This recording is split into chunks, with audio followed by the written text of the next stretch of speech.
digital situations. It speaks to students who are not going to Harvard, to school, to be academics. It speaks to the kids who are going out to the real world and becoming nurses, they're becoming carpenters, whatever they're choosing to do. They need to be able to unique ways of making real world applications. That's most of us. We're not going to be our professors, right? How do we apply this to what we need to and how we do? I hope we figure out, because from the community's perspective, right? Last year, huge budget asking for all this stuff. This year, big budget asking for all these new teachers, programs, curriculums. And we're going out there, and we have certain individuals who are going to be meeting us, telling us that we're spending too much per kid at one school. You're spending this much already, and your ranking on a website is really high. But then you look at these scores and you see, well, there's 40% of kids not meeting it. So it's hard, I think, for the public and for teachers to understand just what's going on. We're spending all this money, we're asking for more money, we're asking for more teachers, more programs. We're talking about, can you fail a class and still play a sport? And now we're talking about academics. It's still not where we want them to be, but how do we get there? What's the plan? What are we doing? And I think you answer some of that. And it's a fair question. It's a very fair question. What are we doing? Right? And part of the discussion there is there's a difference between not meeting the standards, which is a very small percentage. Yeah. There are a lot of, there's that bulk of the kids who aren't on that graph. It's partially due. So there are weak areas, strong areas. We have to look at how literacy impacts mathematics, because so much of the math is reading now. You've got to be able to read the question before you understand it. You've got to make inferences. Students could think through what is tailored mean. I read my kids' homework and I know exactly what you're talking about. Are you doing homework in elementary grades, first grade, second grade, third grade? Are you requiring homework? Or I know my kids have. Homework is, especially at the elementary level, it's different middle and high school. At the elementary level, it's for practice and preparation. Yeah, it's like 4 questions. It's done in 10 minutes, but it's still something that needs to be done. Part of homework is to let parents see for them. Yeah. Whole thing. Because you have a better idea. Because it's not the math you learned in school. It's certainly not the math I learned in school. Math's bad. Well, it's arithmetic. I learned arithmetic. No, with stone tables. I know we kind of hijacked your presentation. You did again. But I think, personally, I believe the conversation is better than just regurgitating what's on the screen, because we've read that, we've seen it. We have questions. I've asked a lot of questions. I don't know if you guys have questions. But wait, there's more. I wanted to make just one comment. Mike, you made a good point, but I started to think about it. So we did a big ask for a budget last year, and we got it. But we were really only a month and a half into using that budget. Like, we're just starting with like the new tutors and everything. So I think it's kind of hard to assess what we asked for that last year and how it's going this year. It's an excellent point. We should keep our eyes on that. But I think we're only like, middle of October. 27 days in. Yeah. The other thing to remember is the big ask was not so much at the elementary level. If you take out those 3 kindergarten pairs. And it doesn't reflect in these scores because this is last year. Yeah, this was last spring. We get it, but these conversations are going to be starting. And they're totally appropriate. And one of the things that we're doing is that we're having vertical staff meetings, which we had to get the union to approve. We're sharing across the schools. So I see those numbers of where there's a discrepancy there. Why? So we're gonna correct with that, and we are. So this is, I won't spend too much time on here, just the different categories and where we scored, again, by the 2 schools and compared to the state. Do you want me to skip through this pretty quickly, or are there any questions about this? If anybody has any questions, we'll just have a conversation, but you have to go through each one. Okay. And just real quick, in science, there's science is 5th grade test to take it in 5th grade to take it in 8th grade. So it's kind of a cumulative thing. You can see again the 2 schools and where they stand. Do it one more time. There are the results over the last 5 years. Again, it's the same graph for science. There was in the report a test that only Carol passed. In the report, I said that both scores went down. That's because I'm not that good at cutting and pasting. Last year, the scores went down, and we were disappointed. This year, the scores recovered. So we were pleased with, the recovery, not necessarily the amount. 74, I'll take it. I'll take a 74 on that test.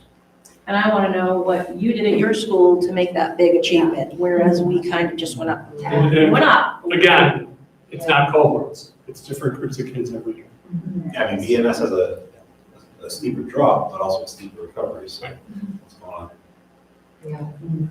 All right, any questions about MCAS? I have a question. So do you guys, well, I guess it's more like about curriculum in general. Do you give the same work like in second grade at Berlin? Are they getting the same worksheets that second grade in Boylston gets and vice versa? It's a bigger question, so there's a curriculum. Yeah. So like we do foundations. Yeah. That's our phonics program, we do a K to 40.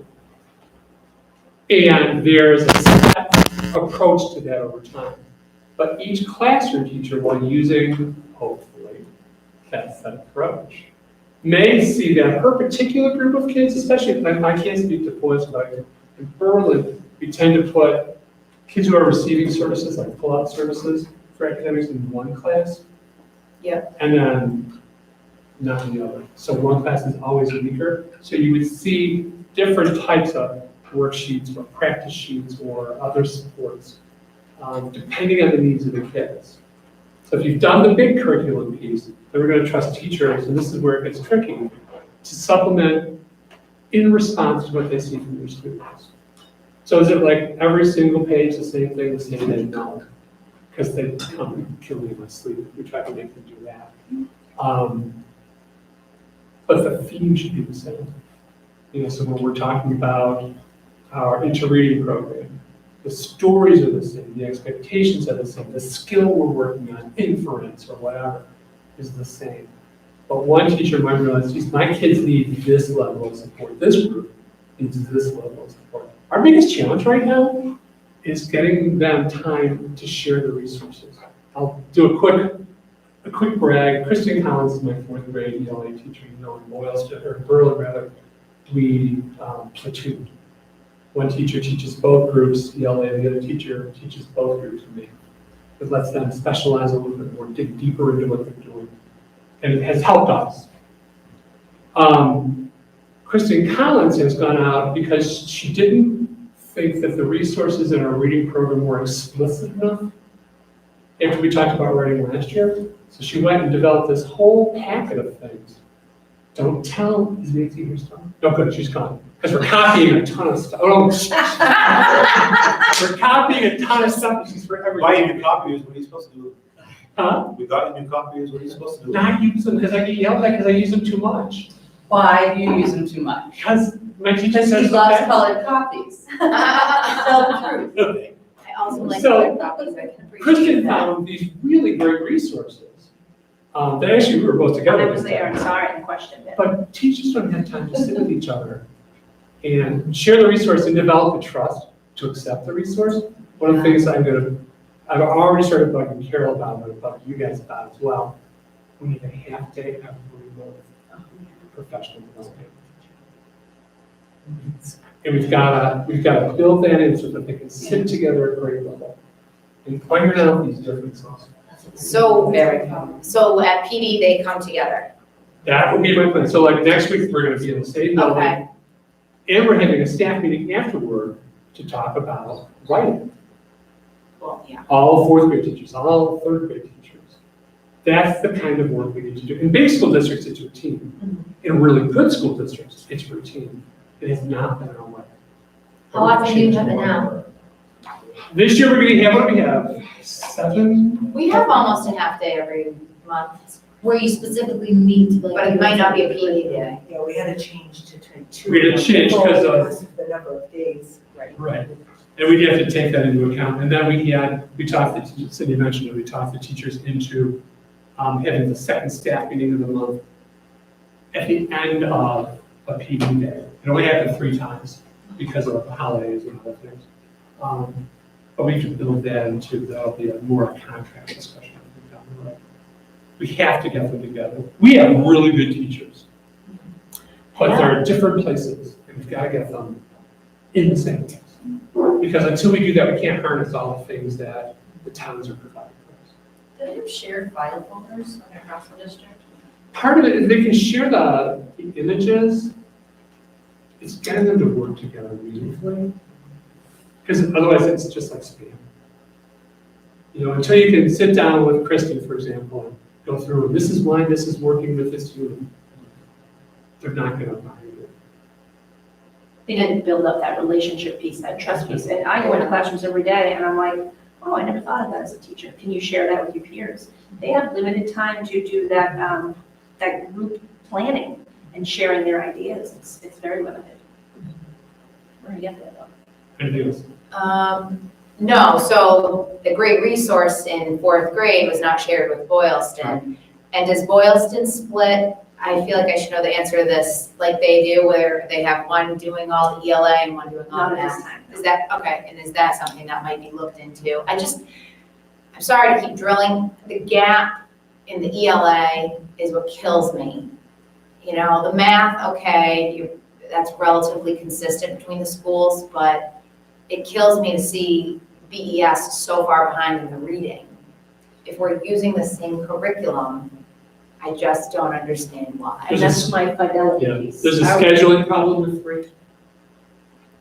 It's harder to do when there's 3. When it's 2, it's a real easy grade. Yeah. Oh, because we have 3 classes. You've got 3. Well, third grade doesn't have 3, and neither does fifth grade, but yeah, fourth grade has 2, yeah. So No, I that's- get it, I get that. That type of stuff will be, you know, it's just harder. If you're teaching all the subjects, it's just more work. And And one of the things we've talked about also is because we have certain grades with 2 and then 3, like say for instance, last year I had 3 fifth grade teachers. Well, I didn't have them, but they were there. One went to fourth grade. Yes. You're changing, you got different standards. They have to get used to that. They have to get used to that whole grade. And there's been some, I don't know how much, but flexibility with that of changing grades.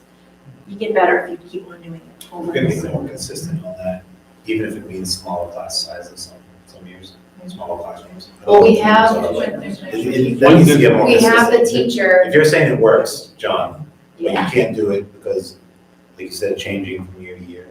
You just need to bite the bullet and just say, we're always at 3.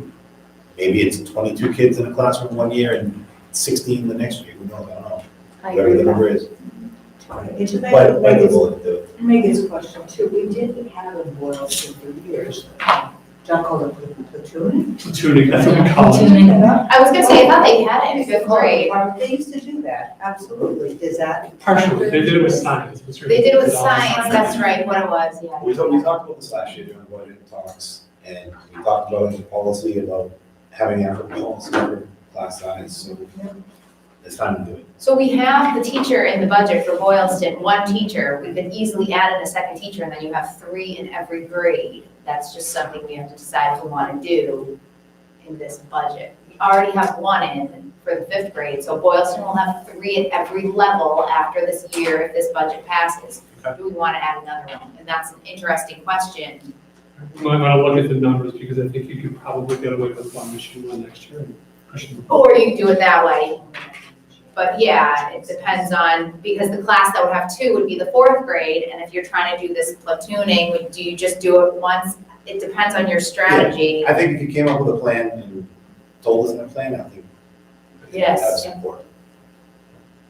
Teachers need to buy into it too. It took me a while to put my teachers in the doing it. Sure. All right, school accountability, 10 seconds. Colossal waste of time. Done. The school accountability measure It needs to be is accountable or anything. designed to provide some numbers to incredibly low-performing school districts. Southbridge, their accountability report would make you weep. For us, it doesn't have a ton of me. Just go back for a second. So they look at MCAS scores, they look at student growth, they look at absenteeism, and they look at progress towards English proficiency. We don't even have a group big enough to do that. So it's just those 3 categories. And then they score us about perspective. It's broken into 2 parts, normative component, a criterion reference component. Go again. This is the criterion reference component. They look at those 3 categories that we just talked about, achievement, growth, and absenteeism, and they assign you points based on your performance towards these measures. So you can see there's a difference between the 2 schools, not a huge difference here. That last number, 9.2 or 7.6, It's because those three categories are weighted, so you get kind of a funky little number at the end. If you can. They also look at your lowest performing students, and if you don't have a lowest performing subgroup, like we don't, they look at your lowest performing 20 kids. And lowest performing 20 kids is like, most of a grade. And they look at each grade. So there's not a lot of difference between the Berlin numbers from lowest performing and our regular numbers, slightly lower. Boylston, on the other hand, this is a city that I've talked about this, an entirely different story. We're working on it. We're working on it. Yeah, those scores aren't great. We're gonna get them up. Okay. And then just the last one, they also, that normative part, it's a percentile thing. Berlin Memorial, the 84th percentile, meeting or exceeding goals. We just had a good year, that's gonna change next year. But, I'll take what I can get. In Boylston, here's, kind of where you go. They're just, even though their numbers are like significantly lower, they're the 77th percentile. So you can only imagine what the 50th percentile looks like. If this is, that high up. And that's why this report does not help us. This doesn't really tell us anything. With that one little exception. And Sim's going to dig into, they give you a list, these are your lowest 20 kids. Questions about accounting? For tutoring, it seems like you wait for the Ames Web scores in the fall and then go for the tutoring. Ordinarily, the scores are done a little bit earlier, but the time it takes us to do the Ames Web stuff and then to kind of go through with teachers in terms of a list, kind of lets kids settle in. I'm just curious, like the spring Ames Web, sorry, I know this is not, but the spring Ames Web scores, they're handed out for friends on Wednesday. I didn't know, I feel like it's a lost opportunity for any work over the summer, like if a student is identified as struggling or not meeting goals for the year. So I don't know if you agree with that or. I think that's a great question. We pushed, in fact, this past year, I remember Stephanie Woodward did a whole thing on summer reading. And I would be satisfied, I would argue that you get good results out of reading 2 hours a week. Pick whatever you want, I don't care, Captain Underpants, The Bridge to Terabithia, I don't care what it is. A lot of reading is just practicing your reading. But yeah, that is something we could probably talk about later in the school year. Are there other things, or is there something that parents might benefit from? John Bridge, Terabithia, what grade? Well, fifth. That was a paper. Was it? It was. Okay, anybody else have any questions? Ames Web next time? Yeah, I think so, right? What about it? Ames will Oh. begin mid-year because we're going to prepare the. So we're not gonna look at the original, the scores right off the bat, we're gonna look at it. Right, January, and the. Well, because you don't have time to- Middle of the year. Middle high school. Next month is the MCAS for the. Next month is, all right, that's fine. Thank you. All right, That was good. I know. Pretty good, 10 minutes. It's not bad, yeah, okay. Thank you very much for putting that together. Yeah, a lot of work to do, but I think we'll. Is that yours? We've covered most of the business items, we just have BDS surplus left, so could I have a motion to approve BDS surplus? So moved. Julie, second, Second. Megan, Nancy, real quick, what do we got here, I'm looking at computer tables and library tables. Computer tables, library tables. What are we? Pretty doing? much all the stuff we saw at the tour.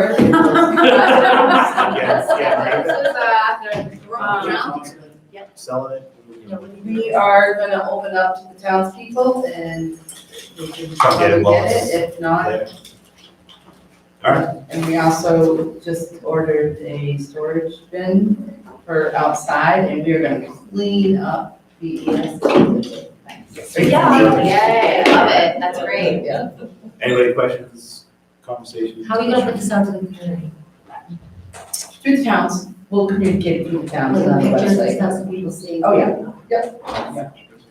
It's not Brian's great over there, he'll send some nice pictures. That's great. Yeah, I'm sure someone will take some of those tables. All right, All right. any other questions? No? All in favor? Aye. Against? All right, the motion passes. Oh, sorry, Lisa, I didn't realize you had that. Okay, the motion passes. That brings us to any future agenda items. Anybody have anything interesting? We talked about, the times on that cast coming up.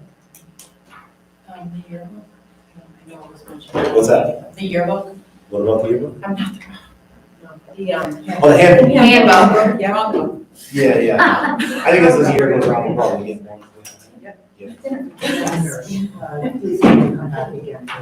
All right. The book. One other thing, Okay, cool. Julie and I had talked about, what's this meeting we talked about? This about the colleges seeing the schools that,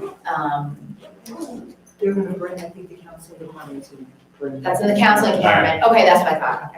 And then, October 24th, we're having a session, right? Yeah, We the have session at first the session town is meeting. with Mars, they're doing that work with us, and training around that, looking at budgets and how to approach those for regional schools, and that's from 5 to 7, we'll take a 15-minute break, and then we'll go into our discussion with the parents. Excellent. All right, motion to adjourn today's meeting. So Second. Julie, Megan, all in favor? Aye. Against? All right, we're adjourned. Thank you very much. I know, right? It's always the way, right? that's the same thing, we saw this meeting. Yeah. I know. I was, I saw you go too. Maybe I should. They need something, so I did put that in there as well. Any other questions? So did we not, last year, the money just sat in that undesignated account, we never designated it? Is that why there's so much in there? Yes, Okay. and now we're gonna designate it. I like, Yeah, it's been there for a while, just the commission from the photography's been building up in it. right, How much is that each year? Like, a little under 1,000, depending on the school size.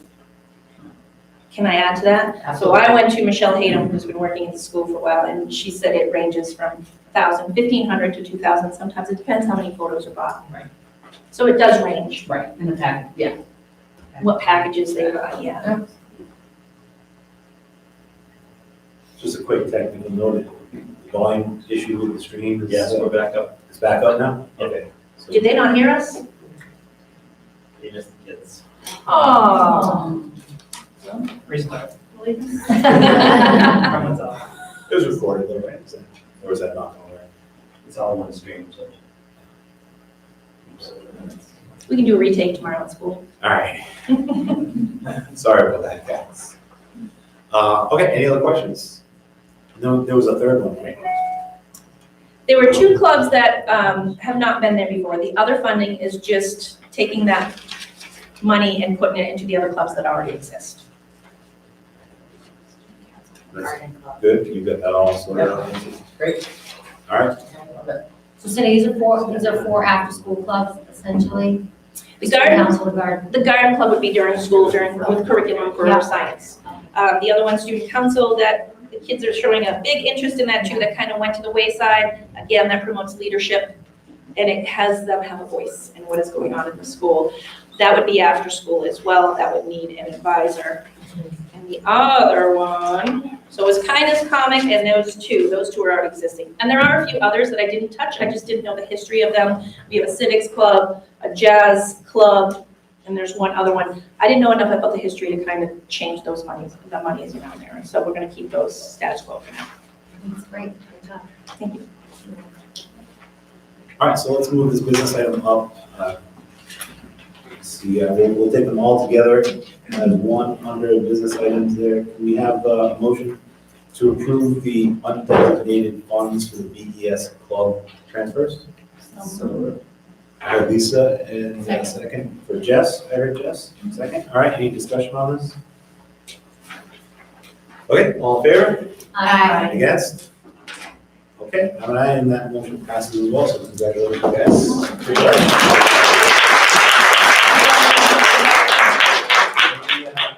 Maybe later in the year, one once it's ongoing for a little bit, they can come back and show us some progress or something. All right. Feel free to stick around and watch the rest of the meeting if you want. If you need to. All right, thanks, everybody.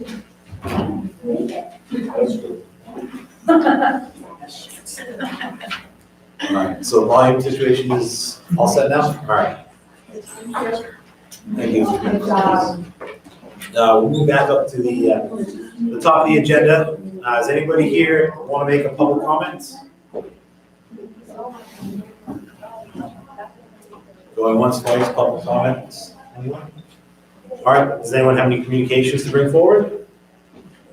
No? All right, could I have a motion to approve the consent agenda, please? Julie? Second. Megan, second. Any discussion on that? All right, all in favor of the consent agenda? Aye. Against? All right, the motion passes. Thank you.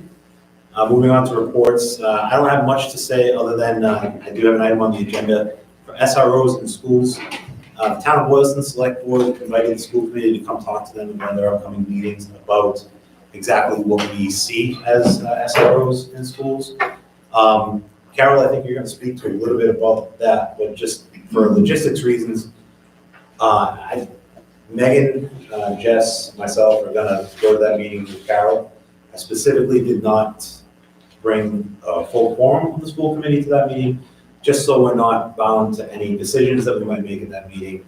Anything that does come from that meeting, we would come back to a regular full school committee meeting with public comment and anything else like that, if we needed to do it. So that's the reasons for that. But Carol, do you have anything to say about the SRO position? Yeah, Chief Annunziata and I had many conversations about this position since we voted, we signed an MOU in 2021. We just haven't solidified this with the towns, and that's what we're going forward to do.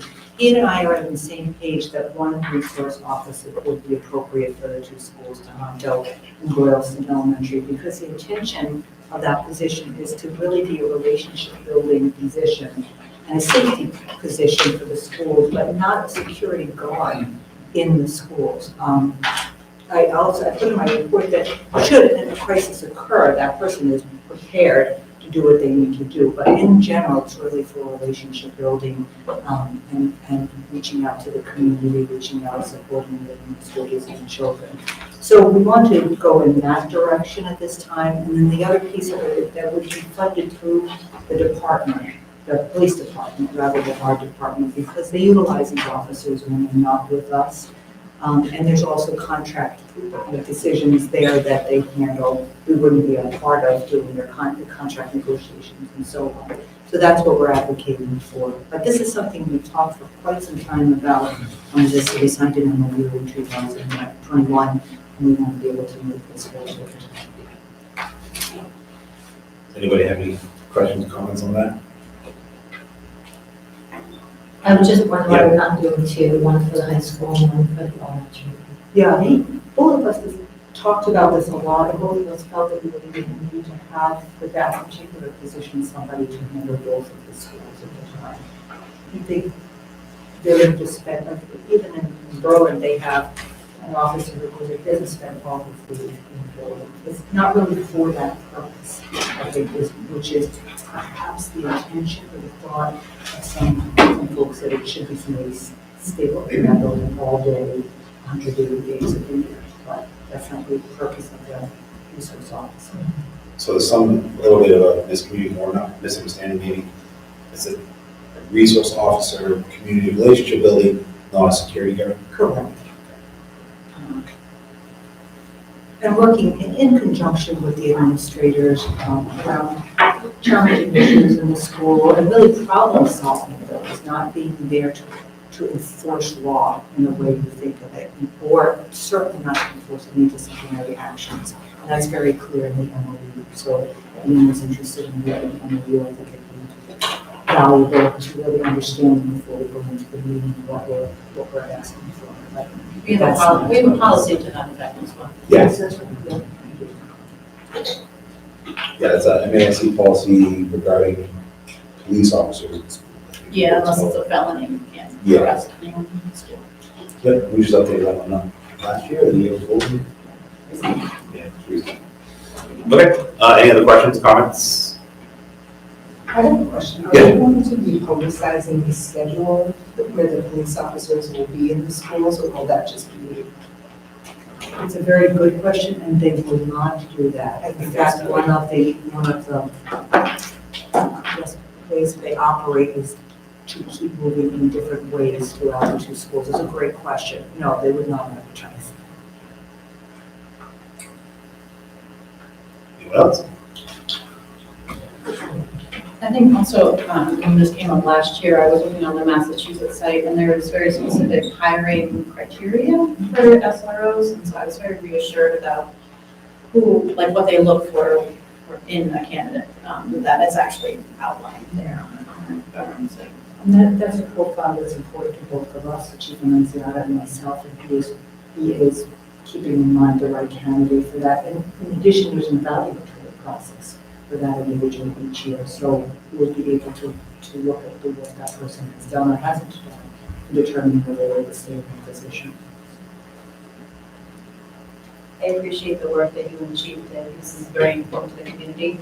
It's important to us. I just think it's really nice to have those extra people in the building and just like you said, the relationship building for a small town to get to know them. It's really nice. Yeah. It's very, very effective. So thank you. Okay, next we're going to introduce the Toronto City Council Representative Emerson Walsh, who's going to introduce. Yes, this is Emerson Walsh. She is part of the Student Advisory Council. So with Rich Karen and myself, the high school advisory council discusses pertinent topics that the students bring up and are important to them. And so Emerson has taken on this role to report to all of you. So far the school year has been off to a very strong start. Firstly, Tohoto was awarded the Blue Ribbon Award, which is an honor that's only bestowed upon 353 schools nationally and 7 statewide. So this means that we fit the criteria of an exemplary school. We stand out from the rest of the country, which has been a great honor and leave people very confident in their learning here. As for our freshmen, they have transitioned very smoothly into high school life. They already started coordinating and planning all their events. They have many ideas. The sophomores are doing the same. They just submitted their forms for their personalized class rings, so those should be coming in soon. The juniors have been doing great fundraising as well. They have been in very high demand for their Tohoto crew necks that have been, you can hear that all around the school. Everyone's looking to buy those. They, along with their families, kept up with the PTO tradition to put on a breakfast for the seniors, which was kind of our first senior event that we kicked off the year with. We also had senior sunrise, which was super fun. For the Student Advisory Council, our main focus is student involvement because Tohoto, we have so many responsibilities and opportunities because we're a super small community, but we have many clubs from any interest. You can find a club for basically anything here, and there's so many opportunities for leadership and everything volunteering through that. We have many events coming up. We have our first Spirit Week on Monday, and then our pep rally on Friday, followed by homecoming also on Friday. We have our bonfire on the 26th, and I know many clubs are starting their meetings and to plan. We do Cafe for a Cause every year. It's usually on Fridays, usually once a month, and each club signs up, and everyone has to sign up in the beginning of the year, else you don't get a cafe. But we do a lot of fundraising for charities. NHS already had one, and I know we're doing a lot of planning for that bonfire, and we're planning a blood drive upcoming soon. For Tohoto sports, all the teams have been doing super incredible. The joint Tohoto West Boylston varsity football team's undefeated so far. And yeah, we're all just super excited and looking forward to the year. Thank you. Thank you. Thank you. Any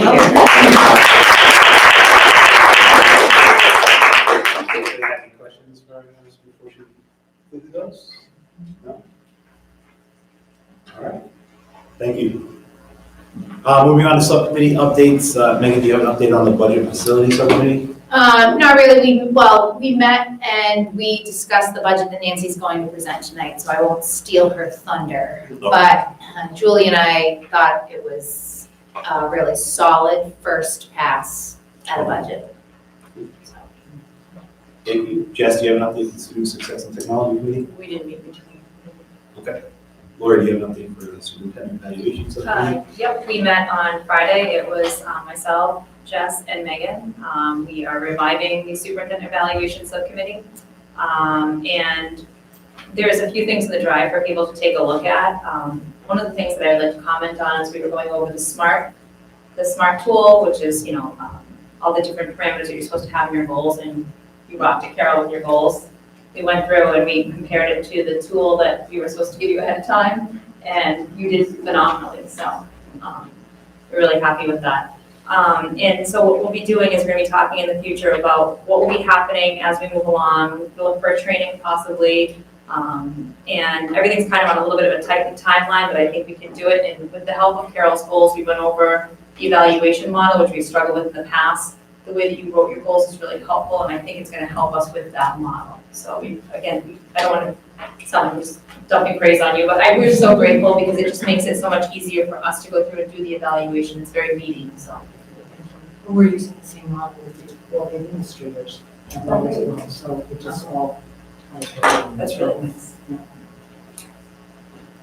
Laura, you need an update on policy section, we're going to meet next week. No, just that we're going to be meeting for the next meeting. All right, trying to meet today. All right, that takes care of the subcommittees, and next up, Superintendent Costello, do you have a report for us? Yeah, I have a report. I wanted to go over a couple of things. We looked at the SRO already. I wanted to bring attention to the fact that the tours of the school that you mentioned before, there was some great outcomes of that. Things got fixed and addressed pretty quickly. The swing set, or the tire swing, and a number of other areas. I also want to mention something that I did have this information on Friday afternoon. I got an email from Fire Chief Michael Quillen in Berlin, who through this tour and some extra funding that he has is going to add 2 additional AEDs into the memorial because he recognizes the importance of that as a community center as well as a school. So they're going to put 1 upstairs, which I think there's 3, and then 2 outdoors as well. So these tours, these opportunities for folks to see the buildings and see what's going on in there, to order the scoreboard that was broken, right, or the shot clock that was broken, and a couple other areas that we just got on right away. So they're very, very helpful in moving things ahead. So that was a good effort and much appreciated. The other question I had for you in reflecting on outcomes of our last meeting is to help me, and we can have a little ad hoc committee, or if somebody wants to work with me, in light of the curriculum review and how we're going to approach that, what would that look like? And I don't think we need to spend, unless you want to, during the school committee meeting time figuring that out, but we want to make it effective and efficient for everybody, including members of the school committee. When do you come in? We have a number of review committees going forward this year. John has 2 coming about social studies and science. When does the school committee want to enter that? And questions like that. What is the criteria that we're going to use? We have a bias sheet. You'll see that in the drive. But that's part of it. It's a whole process. So Janelle's going to talk about curriculum material that she has tonight that she needs for special education. It's kind of a different animal, I guess, and trying to decide what that looks like. So I need help on that, and I think the more we can get on the same page and clarify, that will help us work together to move forward. So I reach out to you for guidance in particular with that. Yeah, we'll Okay, yeah, please. We should. Good.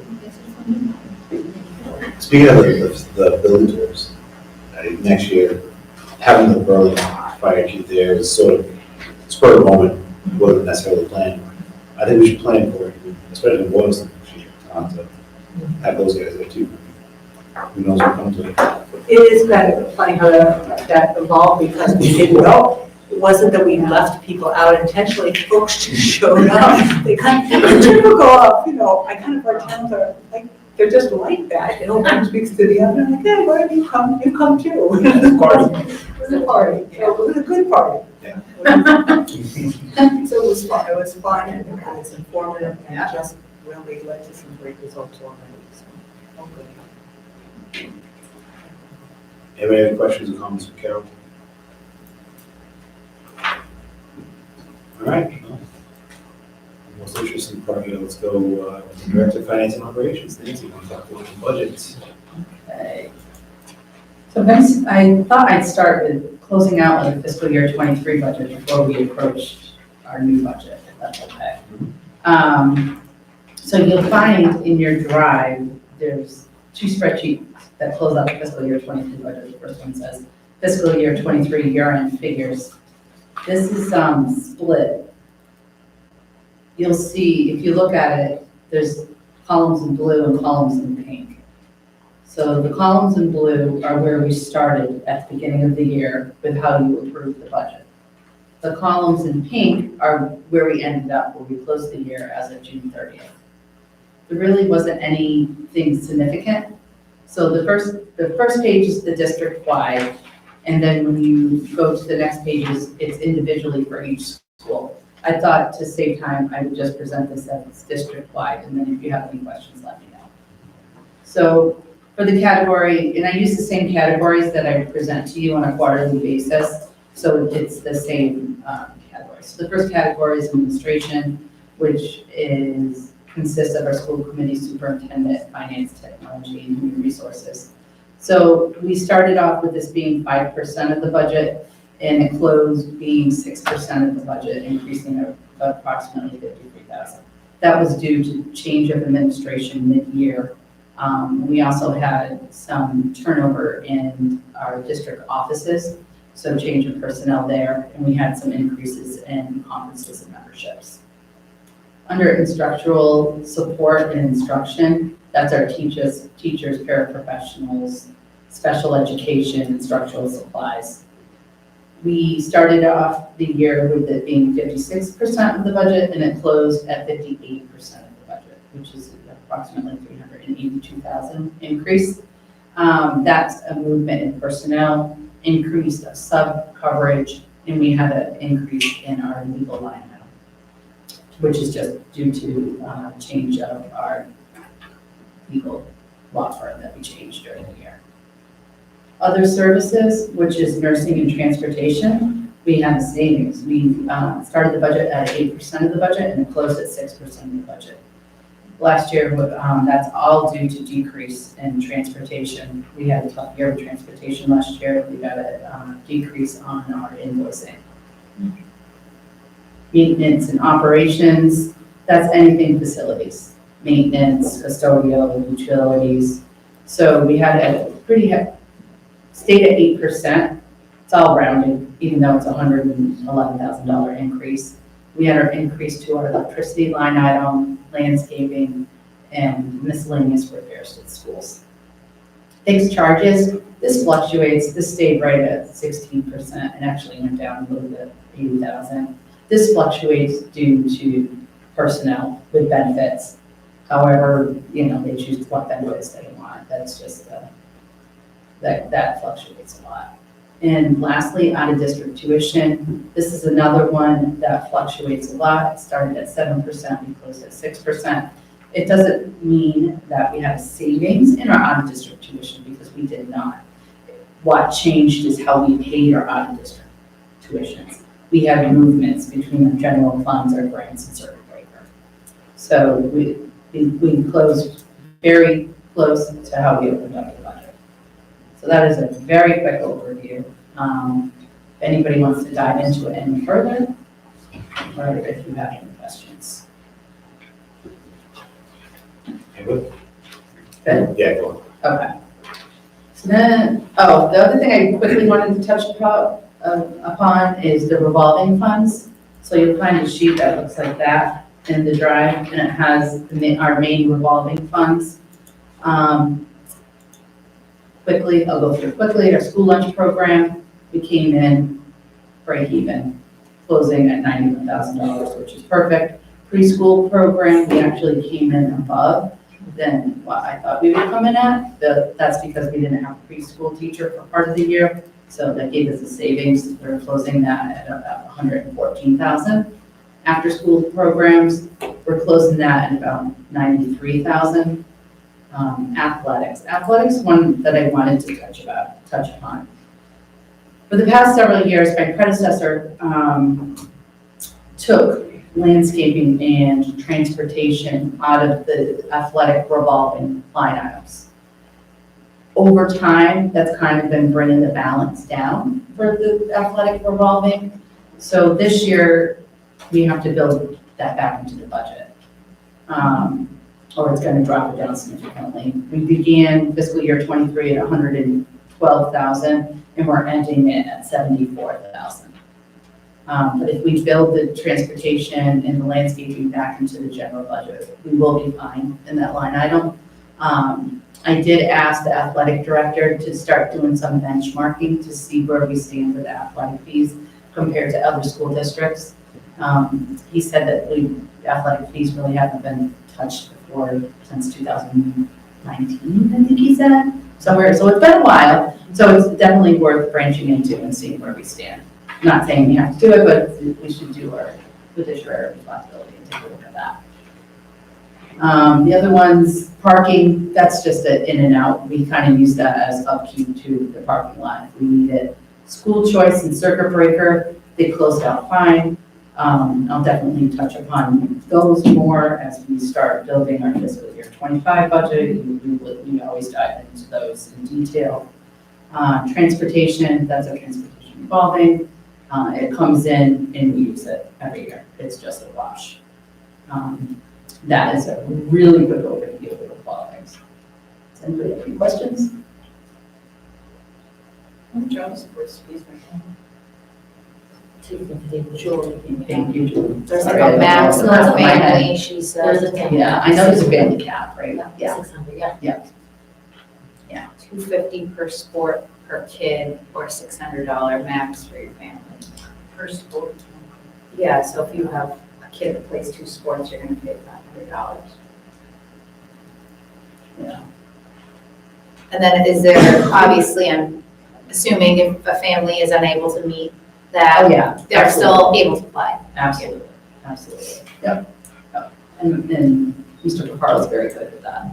So, takes due diligence on that end. So then, now we'll move into fiscal year 25 budget.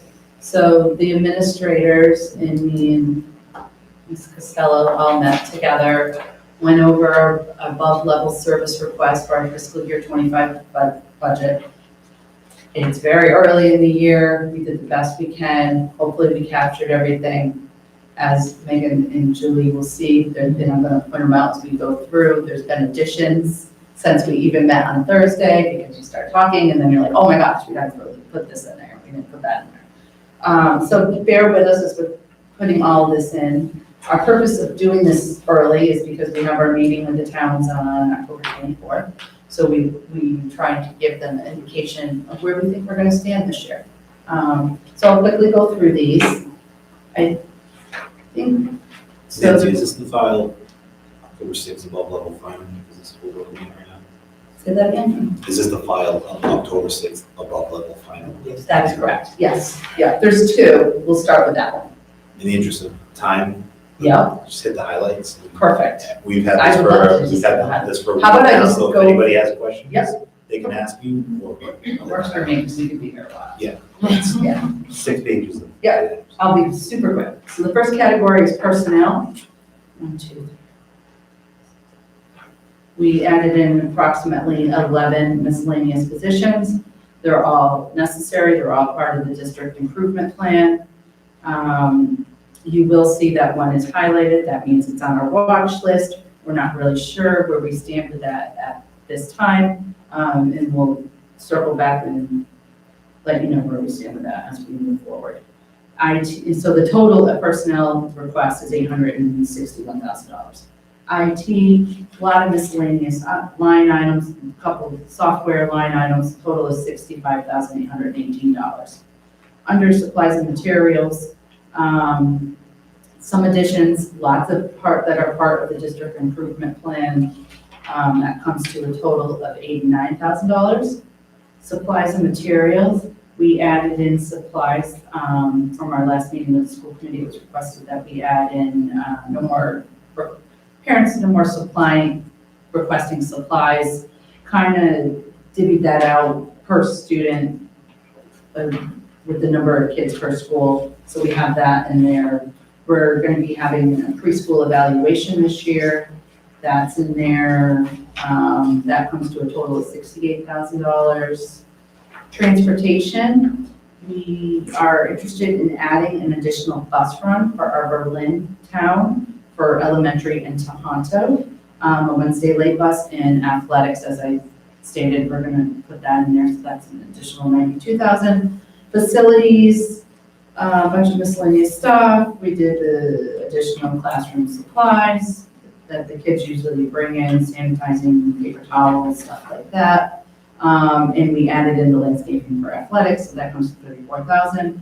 The end of the day, this comes to an approximately 10% increase. It was calculated with 5.25% being the above level request. 4.75 is general level, is your general budget increase. It's a $2.2 million request. So last year's last year's increase, I'm trying to talk too fast to get through this. Last year's request was 18%. This is currently very preliminary at 10%. Anybody have any questions for Nancy on any of this? Any specific items that you have questions about? Okay. Can we, I have a question. Yes. Just, can you go over the fourth bus for Berlin? Yeah, so currently the transportation from Berlin takes approximately an hour for the kids to go back and forth. It was requested by a decent number of parents to reverse the bus route in the afternoon. So to reverse the bus route and then spoke it over with the bus company, it's not a possibility because what it actually will do is increase it longer than an hour because you go by all the stops and then work your way back. So that's not a possibility. So some parents have reached out and asked if there's anything we can do to make it less than an hour. It's a long time, especially the little ones, the little kiddos to spend on the bus. So the only way to ratify this is to add an additional bus run. That's, give or take 60,000? Yeah. 59. So the legal requirement is an hour. We're right at an hour. We're performing the transportation runs legally. It's just a request to make it more accommodating for the kids. So potentially next year, depending on how population goes, where the stops work out, it could put us over that and we'd be there anyway. If we didn't budget for it, then we'd be hurting. Right.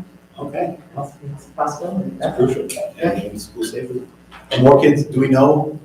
I know last year with all the problems with the buses, a lot of kids weren't actually riding the buses. Do we have any information on that this year?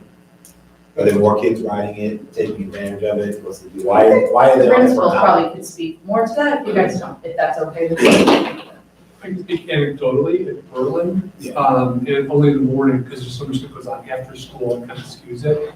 In the morning, I know that drop off is a lot quicker. So my impression is that more kids are coming to the bus. But I think they do. Yeah, okay, just curious. We've been fortunate, we have a driver for every run right now. Last year, we weren't that lucky. I would say 90% of the year, we were always down like the driver, doubling runs, the buses were late. This year's been going much better. I know personally, our stop is one of the ones that it's an hour, maybe more, and I feel it builds character for the kids, but if it was an hour last year with half the kids riding the bus, this year, full kids or 3/4 kids, whatever it is, riding the bus. Yeah, I think if we're gonna be in trouble with the law legally, put it in. Yeah. You know what else I have a question about? It might just be my perception, because I'm like running or walking on the road, but it really seems like the buses go really fast sometimes. Do we have any idea about that? Like, are they going the speed limit? Because if they're not, So all the buses And are actually more monitored than by an hour. GPS, they the are. bus companies. Okay. We have run reports before, if, like, I do get phone calls, I haven't this year, but in the past, I have gotten phone calls that said this bus came flying by this road at a certain time. And I can reach out to the bus company and ask them, can you tell me what the GPS was at this time? And the police department has been known Yeah. to stop or flag a bus that is Oh, yeah. moving too fast. Yep. Perhaps they're delayed in their time Yeah. coming to school and the runs that we're talking about, but they should not be. So that is an Yeah. issue, absolutely. Well, I just didn't know if it was like a habit for them to do that. And then if it is, and if they are speeding, then it probably takes more than an hour, so we're not actually even legal now. You know what I'm saying? Yeah, So if you have a specific spot you're talking about, we can. right, let me know. Our officer, check that out. Yeah. Yeah. All right. Any other questions from Nancy? Capital. Yeah, I'll go through that real quick. All right, so the capital is on the top, it says fiscal year 25 preliminary capital. So for EMS, we have card swipes, roof replacement for shingles, air conditioning in classrooms, IT support, which is of the Chromebooks, iPads, projectors, intercom system, and 2 steam tables for the kitchen, which comes to $1,385,732. DES, replacement of the cafeteria floor, the library roof, plumbing, repair plumbing in the bathrooms, repave the parking lots, remodel the bathrooms. That's one thing, when we went on our tours, we got to see one of the bathrooms that needs to be done. We put in there. I can't believe you allow children in that bathroom. Huh? That bathroom's horrible. I can't believe we allow kids in that bathroom. Well, Miscellaneous playground equipment. We kind of saw this when we went on our tour. There's at Cynthia's school at VES. There's the, I don't know what it's called, that spinning. Spinning, I don't know what Spinning it's thing. The official term, big spinning thing is the official word. It is broken and it needs to be replaced and stuff like that is very expensive. So we put that in there so we could be creative and maybe we want to replace that or replace it with something else. IT support for $168,000, keeping up with our replacement technology, Chromebooks, iPads, special education, projectors, and network switches. And this is a new item, Julie and Megan, 2 hot water boilers that need replacement. It was from the facility assessment. They're at their end of useful life. In Tohoto, Yeah, we saw they were doing maintenance on them when we were there. they were, told us. yep. Yeah, and we said if they die, like in the middle of the winter, and we don't have it budgeted for, and what did we say, it's $500,000. Right. Then we can't run heat in the building, Exactly. so we'd rather fix it before. Correct. I like it. Yep. Lastly, at Tohoto, we need a lawnmower. Our lawnmower is currently broken. We're using one that the highway department's letting us use in the meantime, but it's an older one, so we need a new one. Repaving of the walkway, it's not ADA compliant. We need a floor scrubber that we can use upstairs. We can't take the floor scrubber from downstairs because we don't fit in the elevator. We would like to refurbish our track. It's old, it needs to be redone. It needs to include the long jump and the shot put with replacing it. Replacement of the water heater, non-student device replacements, teacher laptops, auditorium projector, security swipe card system, sound replacement on the stage, that got cut out, auditorium music sound system, auditorium light replacement. That's and we're also renting a lift so we can reach all the lights and replace them, and we're gonna replace them with LEDs. And we would like to purchase a storage unit. So we have room for storage for athletics and facilities. And that comes to $3,368,982. So overall in Berlin, it's a $1,580,000 $5,105, and Boylston's $1,783,877. Why is the walkway not ADA compliant? Is this something that came into disrepair? So or- it's the walkway out of the cafeteria, so I don't think it was ever done. It's a patch of lawn, right, Yeah. that goes between the walkway and the next paved walkway. So I can't speak to the original plan, but there's nothing connecting. Yeah, There's so no that's hard my surface. question. I don't know why, Is ADA compliance not a thing in 2012, 2011? or maybe they didn't use it back then, I don't know. I don't really know the reason. That's my question, yeah, has it changed? Oh. What's the reason? I don't think it largely has changed. And I think it came out of talking about evacuation. I'm sorry, what's that? When we were talking about evacuation plans last year, we just want to make sure that we can get all of our students out of every accessibility. And if we needed to use a wheelchair, it would be easier to close. Can you speak to, Carolyn, we talked about this in the meeting at Nancy, can you just speak to, why we're refurbishing the track before the fields and what the plan was with the aeration? Maybe that was a step one. We're still waiting on a cost from that. I think Yeah. that one we're holding on, and they have to add that to the capital plan at this point. But if you looked at the track, and the track is in worse shape probably than the field, because we can try the aeration first. Right. Then we can determine if that's working, or we need to go to one of the next steps, which is to refurbish the entire field in a variety of different possible, different materials. Yeah, I just wanted to make sure if anyone's watching, they understand that. Yeah, but the track, if you take a walk around the track, you know that that's evident that that needs to be done. Yeah, it's really. Great. Anybody else? So the only thing, I love this capital budget. I agree with Julie about the fields. I think we need to keep a close eye on them, and if that's something we have to add in this year, that's something we have to add in. I know we've gone back and forth 1,000 times on the roof at BES, and I trust Dan, and Dan thinks we have a few more years out of that. I think the study was in the drive, right? Did you see that? Yeah, I did. Okay. I read it, Yeah. yep. Which is a little frustrating because we've got a $35,000 report that's saying something polar opposite, but very frustrating for people trying to make I put decisions both in over a here. drive. I know, and it's not you. I know. I just think that it should be something that's on our radar, and I think, again, we've got an estimate that says it's gonna cost $6 or $7 million to fix, and then, another one that says, oh, it's only gonna cost $2 million. I feel like we might need to do a little bit more due diligence on this roof this year, and I'm not saying we have to put it in the budget or do it this year, but we should make a plan, because if we're going to go to the towns and say, hey, at some point, we're gonna need $7 million or $5 million or whatever we need to fix this roof, it can't just come up on a budget as a line item and be like, here you go, because at that point, it might hit the prop 2.5, I don't know. Right. So I just feel like we need to do a little bit more, and maybe it's just having these conversations like we're doing when we go talk to the towns in October. Right. To just throw it out there and say, hey, do you guys have some type of reserves for this? Right. In the event that we gotta throw this in here next year or the year after.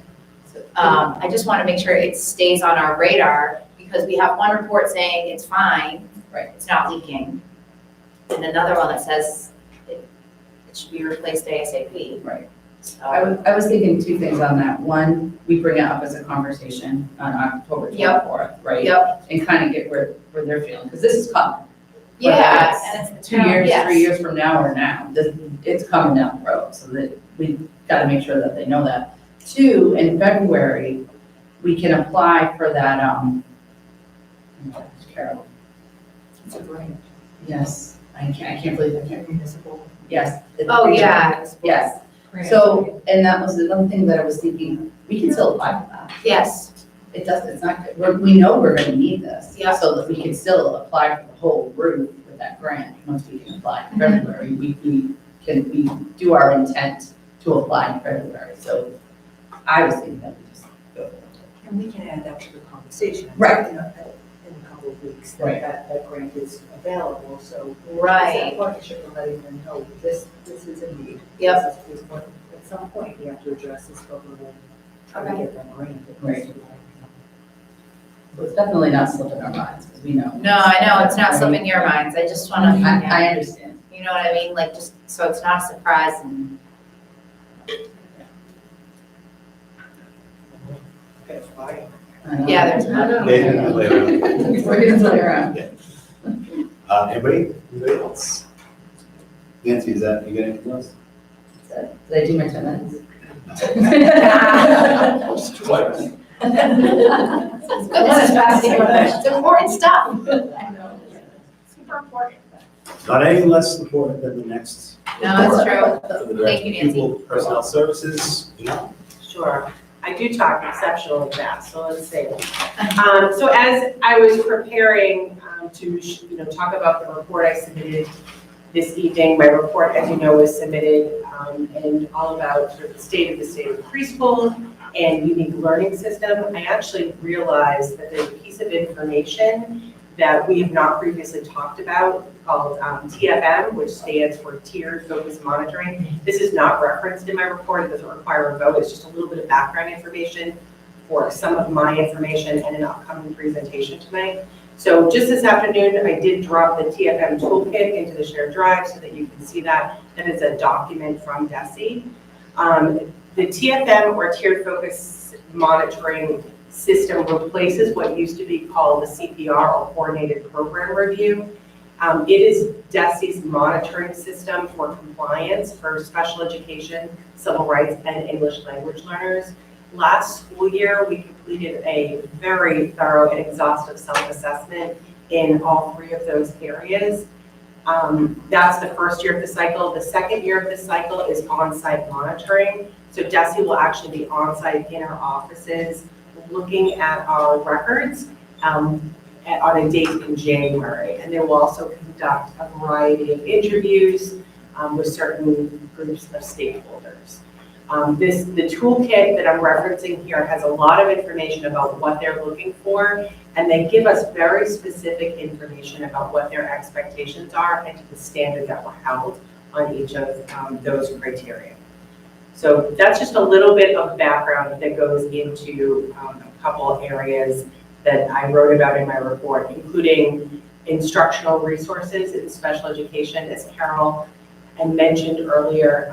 In special education, when we're looking at instructional resources, sometimes we are looking at, we are often looking at instructional resources for a very small group of students, perhaps even individually. And this really does go to the school district's responsibility to provide what is known as FAPE, which is a free and appropriate public education. We design and develop educational programs to meet the unique needs of students, and those are specified in an IEP, which is an individual education program. Those documents are developed by teams that are very familiar with students. That includes families, parents, caregivers, classroom teachers, and special educators.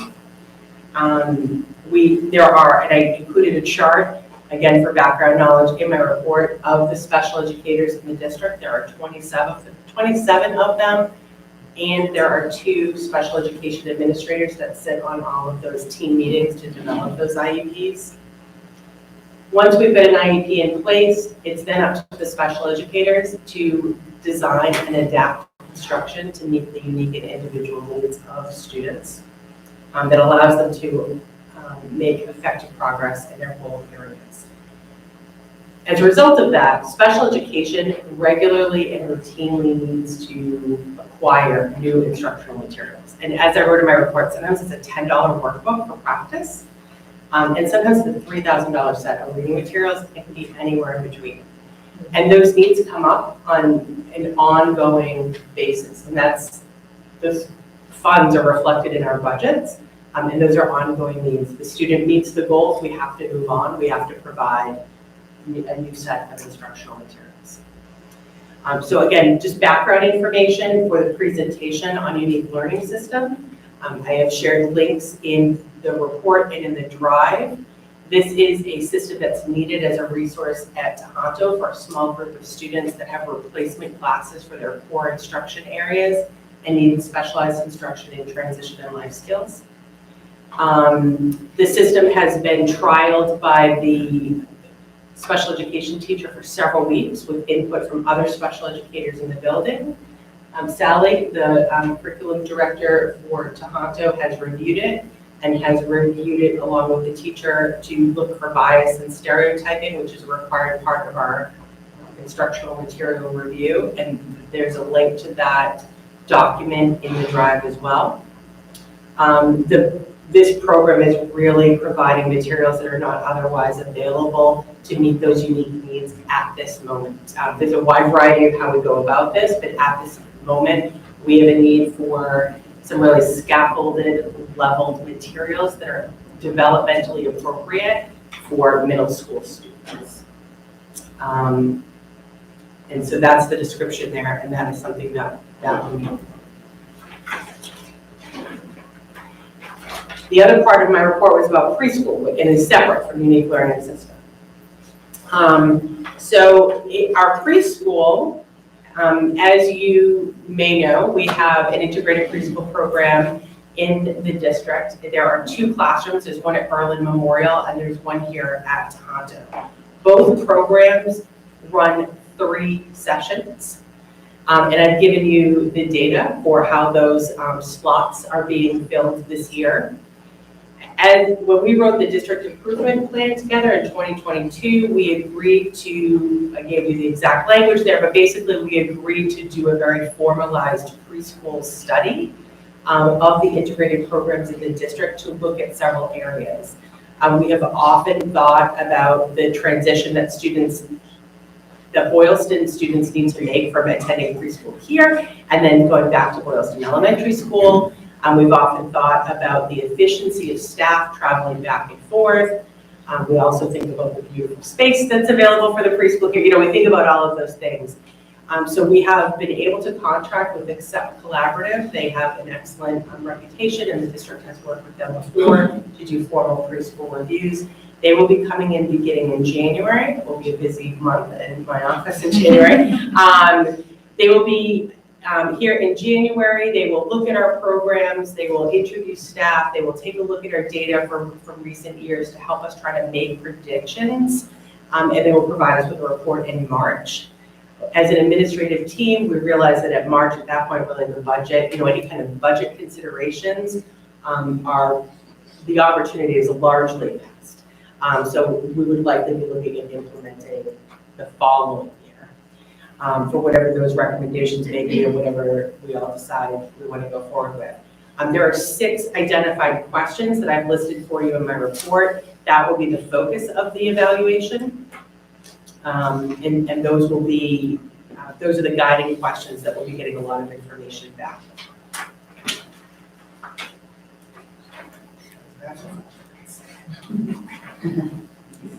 So that was everything in my report. And then some. So we're voting on the unique learning system. I think we should vote on that now while it's fresh. What was the cost associated with that? So the cost, it's a subscription-based program. It's about roughly $1,500 per year. It'll be a little bit more than that to start because of the training module. And completely off topic, but there was news about Massachusetts special ed programs being looked into or something by the Department of Education. So what's that all about? Yeah, so the federal government is going back to several states and really questioning what their problem resolution system is. So right now, Massachusetts DESE has a PRS, problem resolution system unit. And, you know, a family or a caregiver or even an educator can file a formal complaint, and then DESE looks into it and responds. The criticism, right, that the federal government is looking at is the response time to that, and how thoroughly or adequately or satisfactorily those responses are being responded to. That's what that headline refers to. So the federal government is worried about the time it takes the Massachusetts government to respond to anything? That's funny. That's what that article, right, there was an article that came out Yeah. last week about it, and it sounded like there are maybe 22 states that the federal government was pushing back on, and they're taking a look at it to make sure that Massachusetts is responding to those complaints in a timely and efficient manner. So it's a state DESI issue, not individual district issue? That was my understanding. Anybody, questions? With the curriculum for the bigger kids, it said it was a 3-year plan, so it's, they can grow with them as they. Yeah, right, there were 3, so my understanding of it is that that the topics spiral for every 3 years, so you have the same topic, you could do it, for example, in 6th, 7th, and 8th grade, or 7th, 8th, and 9th grade.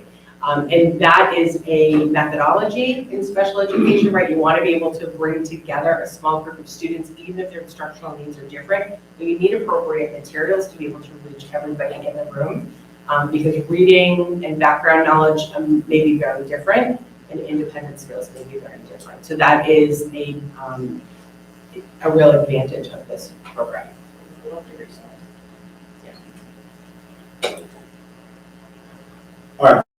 Let's first just take the vote now. Can I have a motion to approve the unique learning system for special education? Julie? Second. Is that Laura? All right, any questions, discussion? 1,500 a year plus a little bit extra to get started. All in favor? Aye. Against? All right, that motion passes. Thank you very much.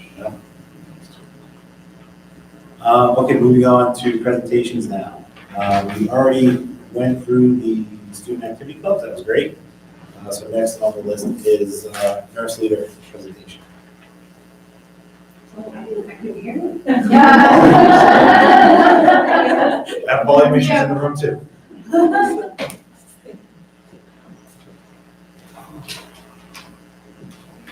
Thank you for having me. So I'm Lisa Lamoureux, the lead nurse for the district, and I'm here to talk quickly about epinephrine medication delegation and to get the okay to move forward with the application process and getting that in place for the district.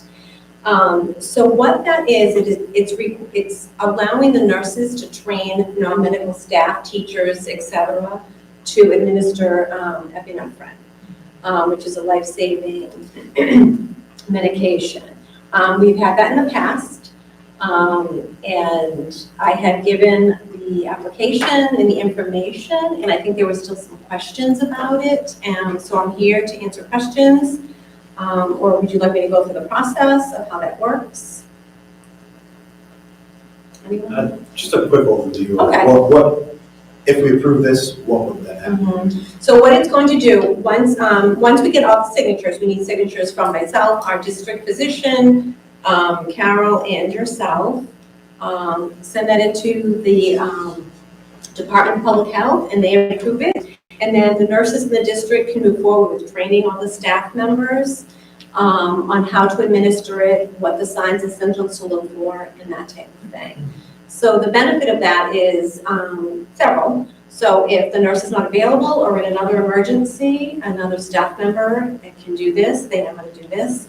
Or field trips, which is very important. So sometimes there's a field trip where there's just, there's no medication, there's no chronic illnesses, it's just someone needs it, they have a bee allergy. So a teacher could take that medication as long as they're properly trained and be able to do that medication. So that's pretty much it. After-school program as well? I'm sorry? The after-school program as well? Yes, whoever is there, right. Mm-hmm. So across all the 3 schools, you'll have some materials or documents or something like best practices, how to Trainings, yes. Everyone will get the same training? I'm somewhat new, so my understanding, I don't really know what my school has done in the past. I know that I got a power presentation from Toronto and Berlin that they used that kind of goes through everything from start to finish. I would like to have one type of training for all 3 schools so we're all on the same page. Yeah, we have trouble with that coordinating sometimes, so I think, yeah, we definitely need a single right page, document, presentation, whatever it is, so everybody knows the same thing. So You're not, my kid at school had this and they did it this way, and the BES they did it this way, so we need to make sure that happens. The information's the same, it's presented differently, and at least if it's in one format, we know everyone's hearing the same thing. So. Any other questions on this? I just think it's a very good idea. I agree. Yes. And I just want to add, since Chief Linwood has been doing a tremendous job of doing exactly what Mike was talking about, making sure that all of the nurses and all of the schools are on the same page with expectations and training. I don't know, like if you recall, I brought this document to you earlier in the year, then you said, I don't know what I'm signing. And to your point, that was correct, because there's much more to this, that delegation piece. This is one part of it. This is one part of it. This is the easiest part of it. So Easy part, it's strictly right. just epinephrine. So that's what we're focusing on today. And for the other piece, we have a lot more talks to do, get some more things in place. But I thought this would be a great place to start because it really is going to open the door. The after-school programs, field trips, etc. It speaks to lapses we've had in the past years and getting everybody on the same page, which is what we're trying to do. I'm curious, are there substitutes going to be included in that as well? Substitute teachers or nurses or everyone? I mean, personally, I feel if there's some substitutes that are there frequently, I have no issues. I think they should be included, for sure. I mean, obviously, this is optional. You can't force anyone to do it, but I would say pretty much everyone does it. That from my school nursing background, from where I came from, I don't know of anyone that hasn't done it. So, I mean, it could be open to anyone in the district, subs, staff, nurses, etc. What's happening right now, if a child has an emergency, the teacher's still gonna jam them with that EpiPen, right? Well, I hope so. I know, I hope so. I mean, they always come to us first, which is great. I always say, if I'm in the middle of an emergency, someone's not sure, call 911. But I know many have been trained. So, you have that Good Samaritan law that covers you. So I would hope that someone would step up and do that. That's why I think it's so important to have this on board ASAP. I have the application ready to go. I just need signatures. It's a very simple process once we get the signatures. So as soon as we get the signatures and it's approved, I say we get it out. Right. Got a motion to approve the med delegation for EpiPen, please. Julie? Jess is the second. Any discussion? All in favor? Aye. Any against? All right, the motion is approved. Thank you. Do you have the form printed there? I can sign it right now, so they have it. I know I had given you one, but I do have one. Absolutely, you can both sign it. Yeah. Just do it. That would be great. It's on the second page. This will be back again in November to talk about the other part of this med delegation. It's a little more complicated. It is more complex. But she doesn't want to present it, so we understand going forward. And I'm hoping by then this will be all taken care of. And CPR too, is that another thing that, Well, I know Cindy had just sent something out. They were offering CPR class for staff, and I think one person registered, but they canceled it because there was one person. Yeah. I know from my past, I have offered, through the fire department twice, like a spring and then a fall one, and the numbers were never. And I think the problem, to be honest, thank you so much, is because it needs to be offered after hours, and nobody wants to stay after hours. so maybe like part of a PD, and we could do some of this stuff. I feel like it's just so important. I remember just to work at a gym, I had to get my CPR certification. You can't. So I just feel like these teachers in these classrooms with these kids, if there's an emergency and you're not in your office or something, it's just And you do need more than one person sometimes, so it's always nice that there's a good chunk of people would know how to do that. So I don't know, I would love to come up with a plan on how to get more staff members, all CPR, AED certified. Do we have any data how many are certified on their own?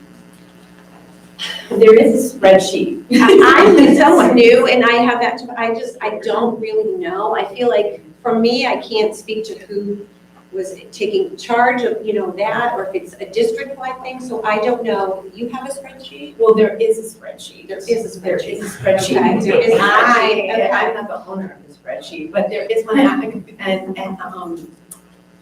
the coaches have to be certified. Okay. So all the coaches, and that is part of documentation that we put to the state. So that was something that. It's in the MARC, yeah, it's in the Massachusetts Emergency Response. And we did have a session at Tohoto recently after school, I think it was about 10 people, and fire department. For renewals. Speaking of AEDs, John, you said they were getting 2 to be outside of the events? 2 out of the yep. Where exactly outside? One over by the courts. Okay. And then one over on the south end. So like near the gazebo area? Yeah. Okay. Thank you.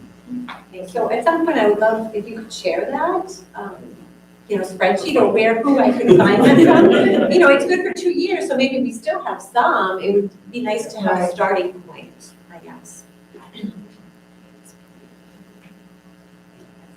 That's down. Yeah. I just, we'll yeah, figure it's- that out. We have to figure it. some of this stuff, I'm like, oh my God.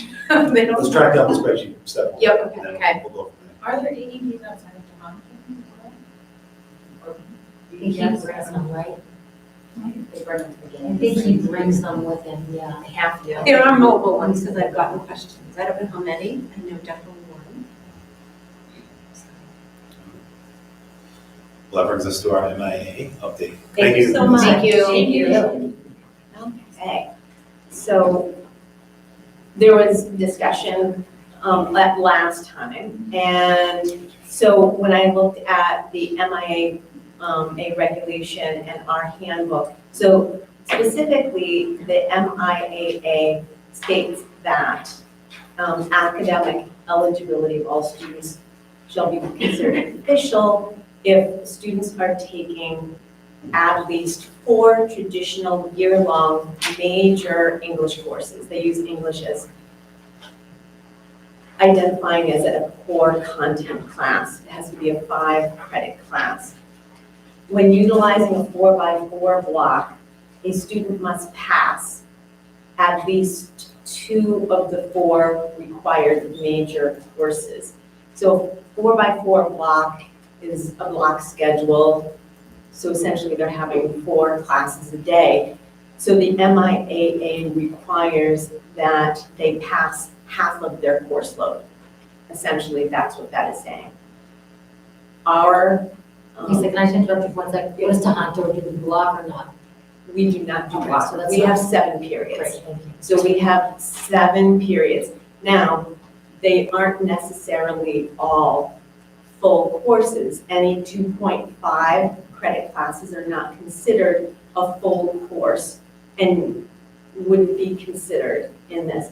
Most of our students are taking 6 core classes, full major classes that would be identified in the MIAA as equivalent to a major course.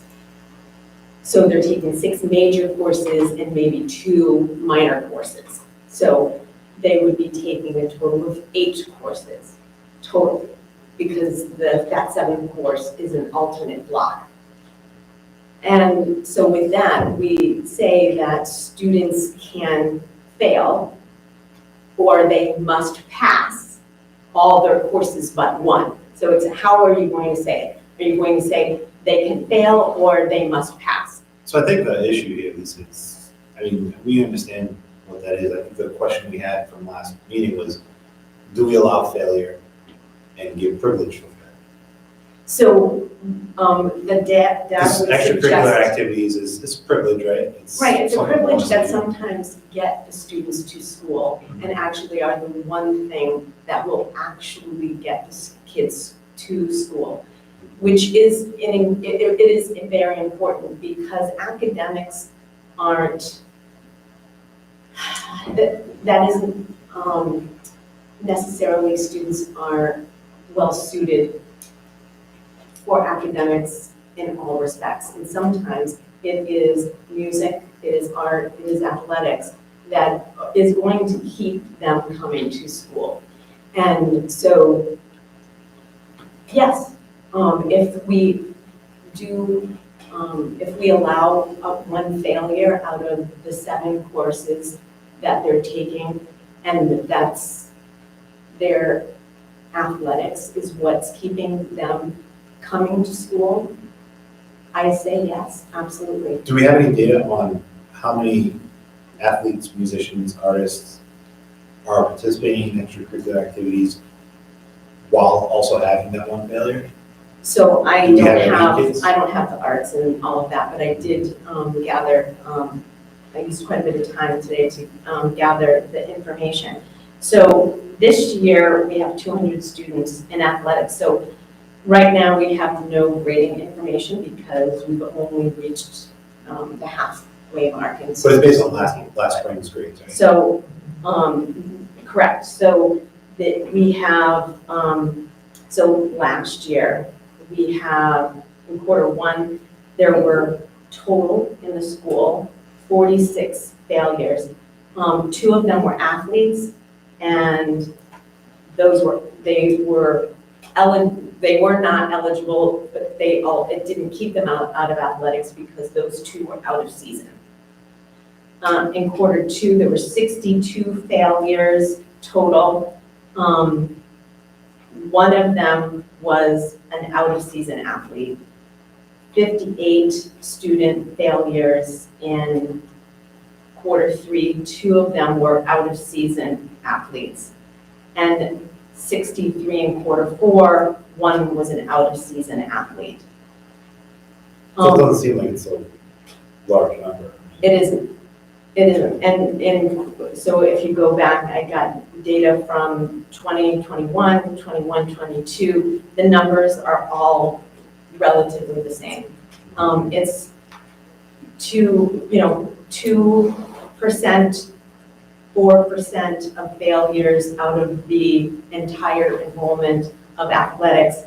1% of the failures are athletes. So without naming the kids and keeping that information confidential, are these the type of student athletes who would not come to school if they weren't allowed to participate?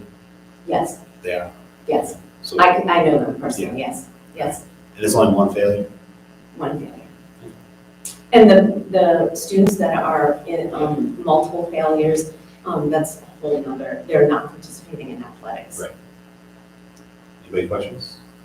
What is it, is it failing grade in F or is it D? F. That's what I forget. That will help.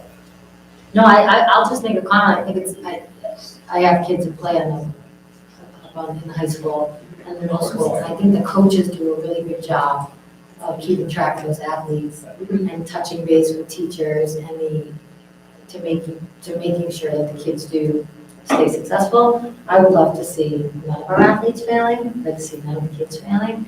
I see your point, and sometimes that's what gets them to school.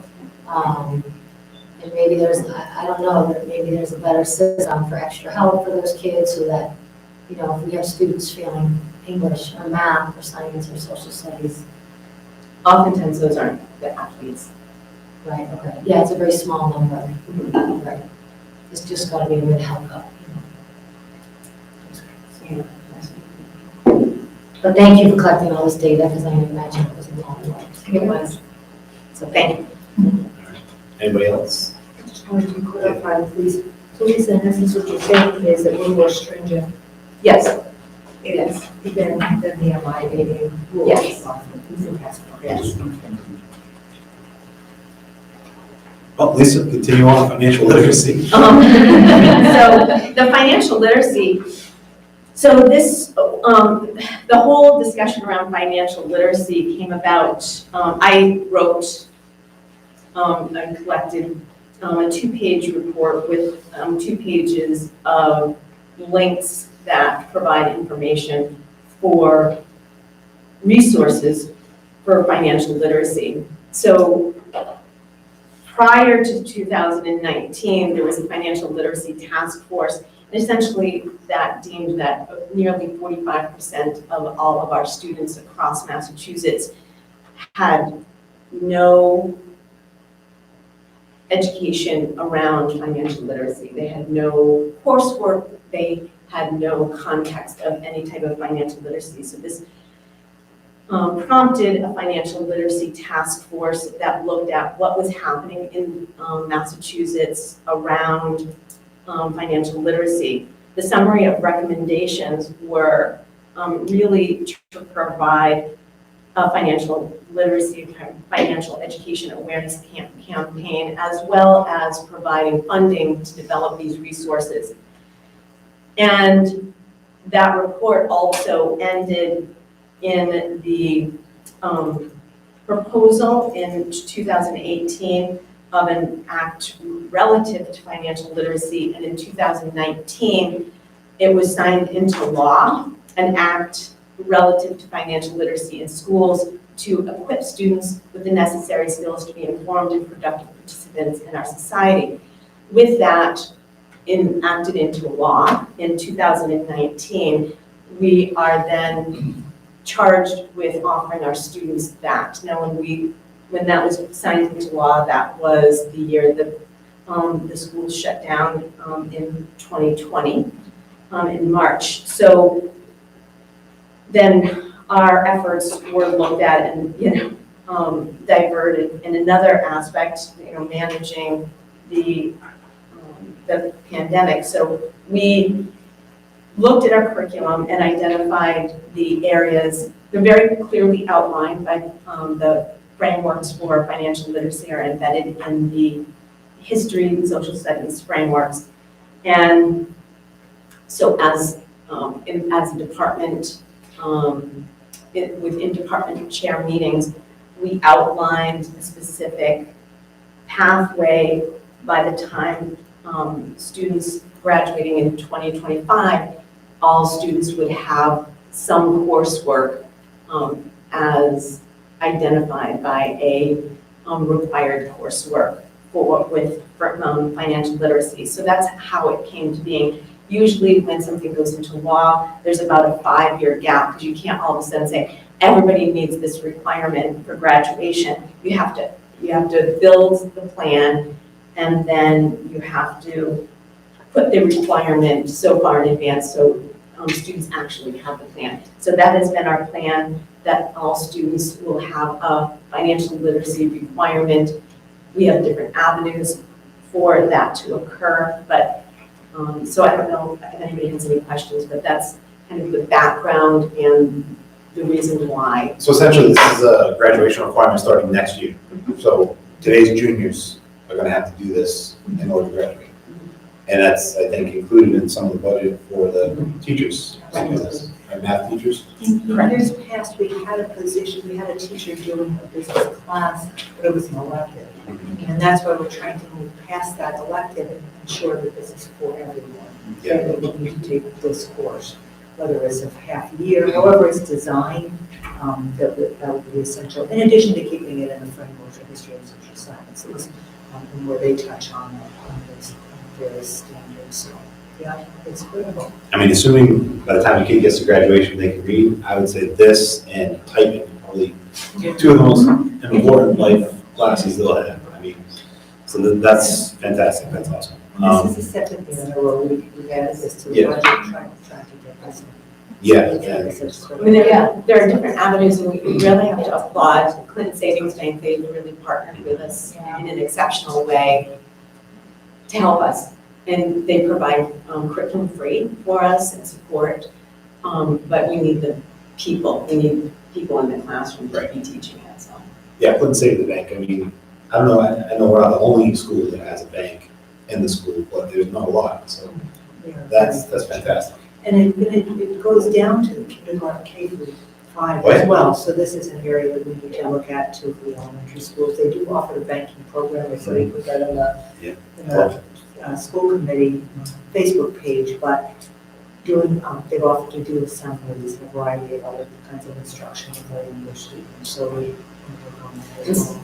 Some of our graduates are actually tellers. Yes. So, and some are tellers, and it's great.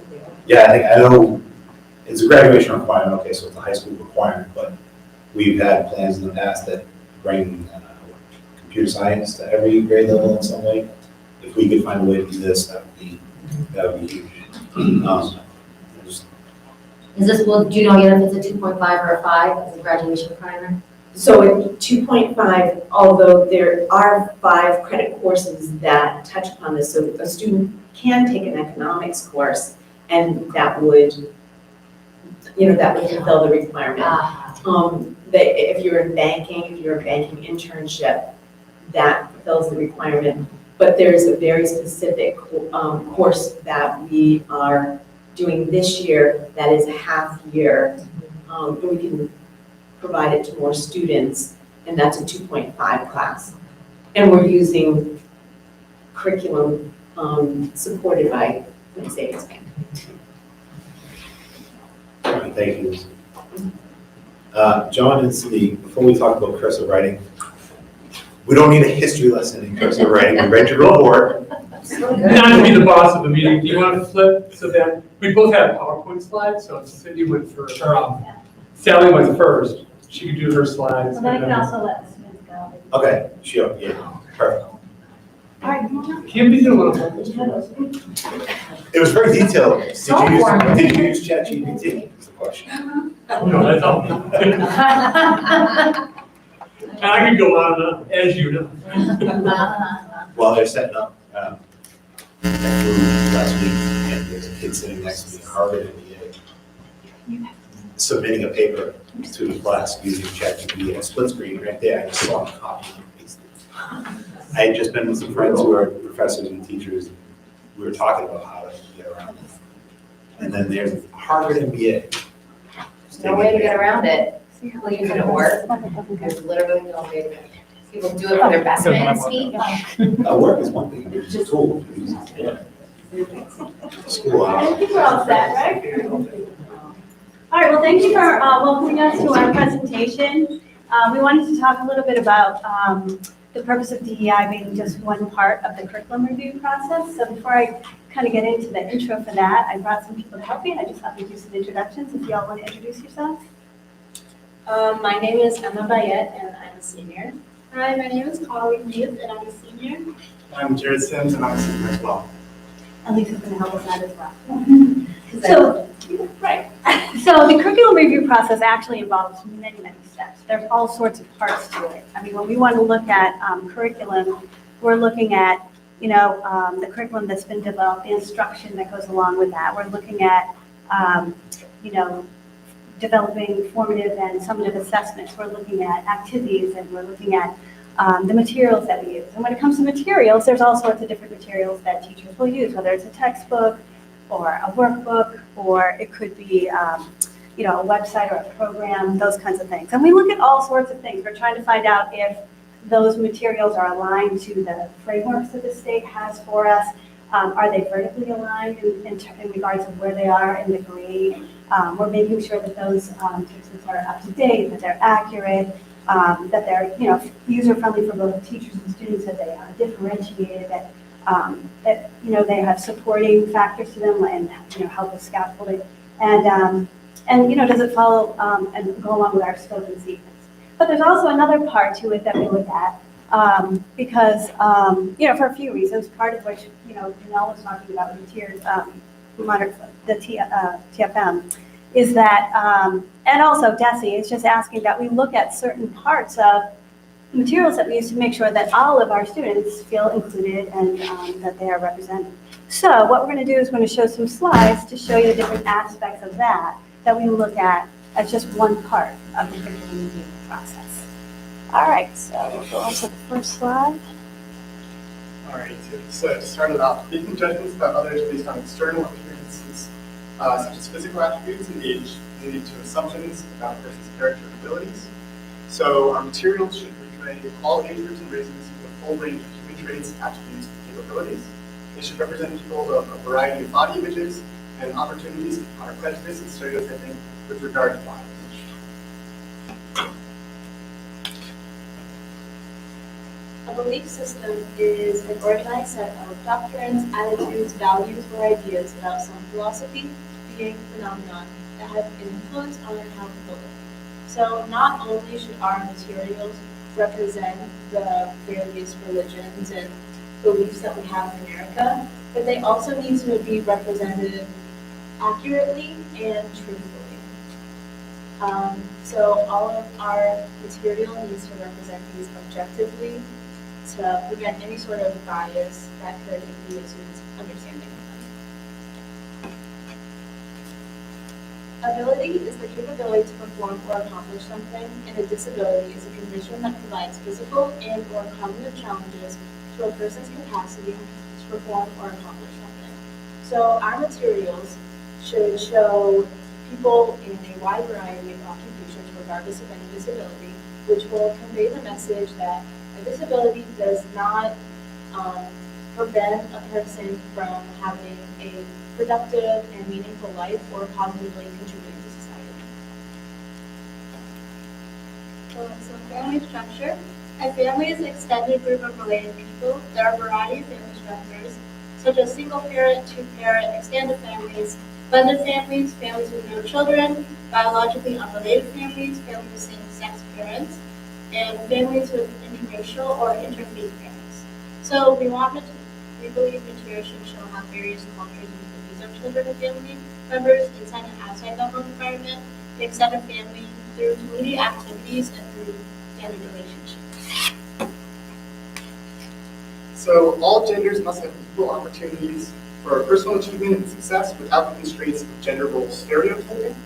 All genders need information and opportunities to think critically to be able to counter prejudice based on gender. So our materials should contain equitable representation of both men and women as important figures who deserve recognition and respect. They should present authentic role models in a variety of careers, demonstrating that success is achievable by both genders. Males and females should be shown confronting and solving problems with equal skill and resourcefulness.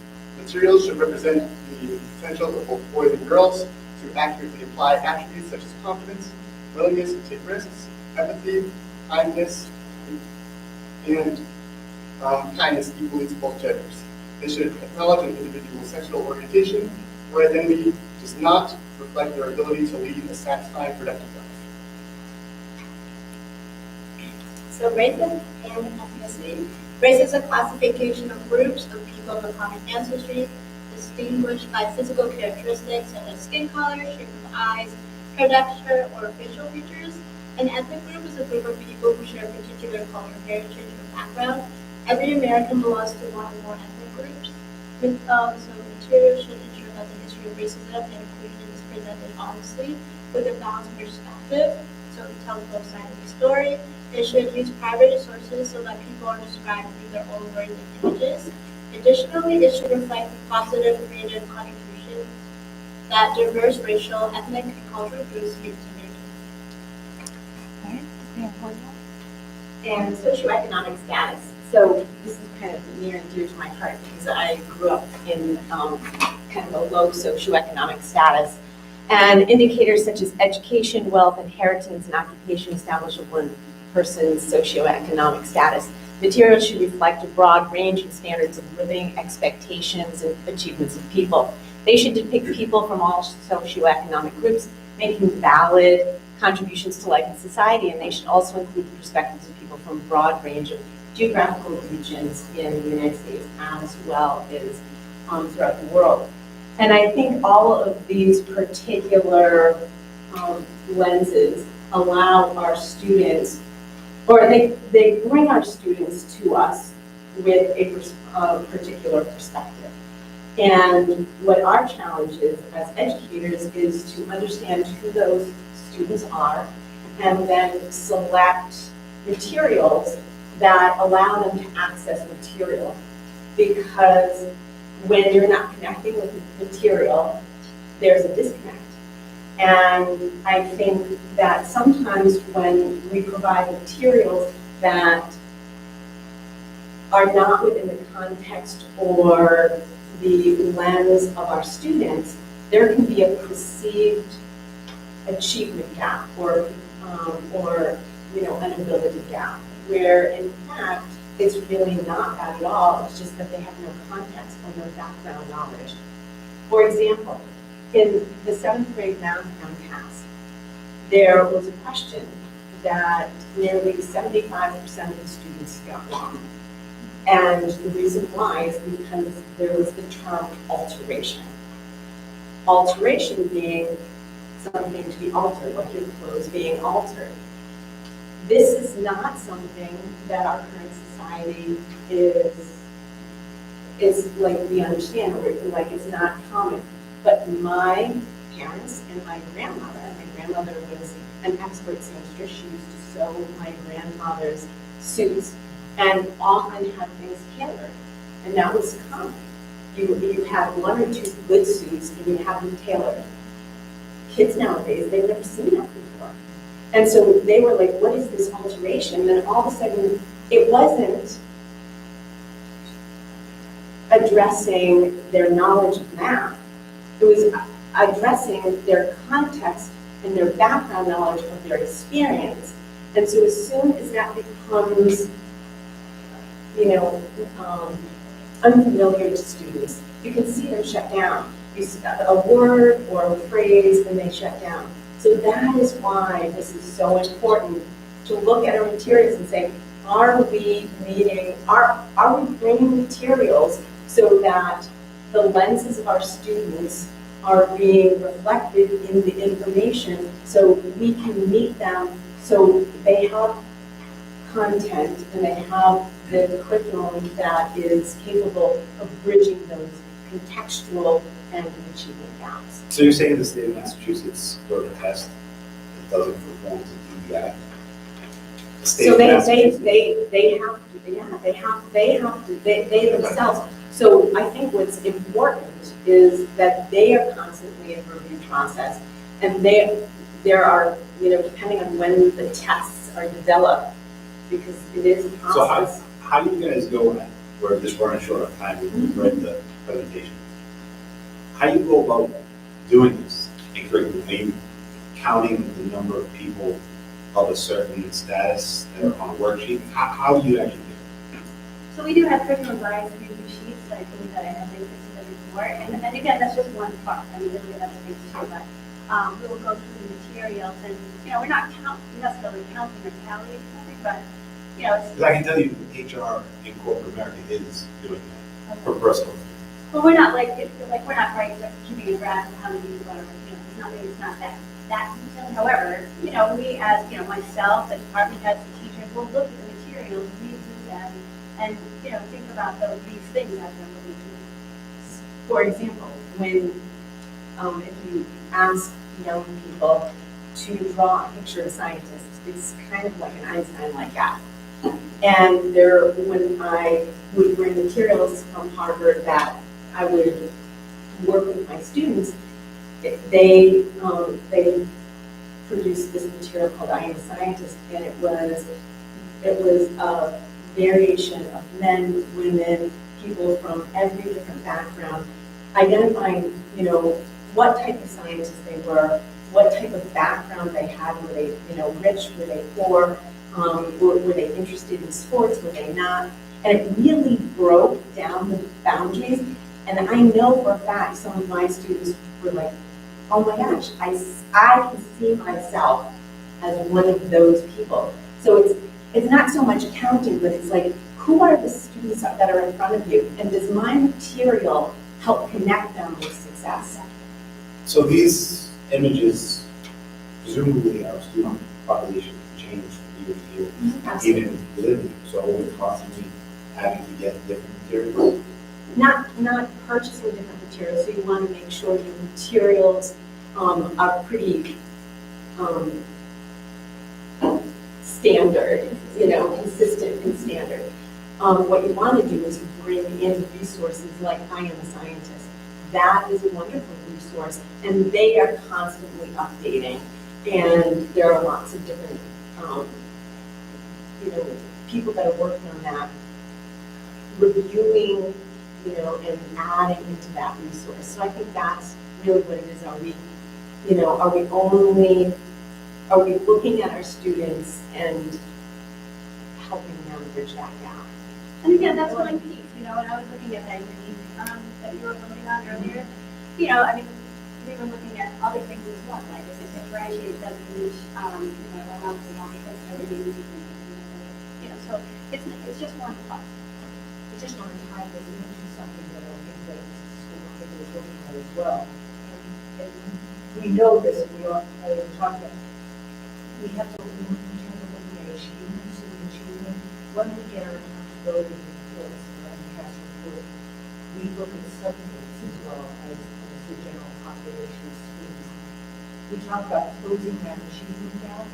That's where that lies in these kinds of things. What do we need to do? Students with disabilities, it's our health population, it's a variety of high-needs students, and that's where this all lands. We have to consider what are the range of needs of all, that's the overall range. So it's around all of these kinds of things. So speaking of these subgroups, right, socioeconomic status, low-income students is one you look at, and not to jump on John's presentation there, but again, MCAS scores are in the news, states are in the news. Everybody thinks of Massachusetts as this beacon of public education. The Boston Globe, all papers, I got talking to the Boston Globe. But it tells me that Florida and Mississippi are beating Massachusetts now in low-income student literacy. Is this true? I think we're closer, so two-part answer. One part is we are putting a lot more emphasis on the kinds of literacy skills that we're focusing on that are not necessarily being focused on across the Commonwealth of Massachusetts. I know your report says that we're much better than the state as a whole, but it struck me, low-income students in Florida, of all places, are beating those in Massachusetts. And I wonder if we're spending too much time on this versus actually teaching kids. Let me play back a little bit. Okay. Low-income students in Florida are getting better scores than low-income students in Massachusetts is a possibility. And we need to look at the top. Because it turns out that we have these students, and they have these students. Well, I think they were trying to adjust for that, but it struck me. It is a surprise. The Boston Globe recently wrote an article about skipping states in the union. They were pretty much all Southern states. I mean, I didn't say it, you said it. Yeah. Because I live to be in trouble. I live with this stuff every day at work.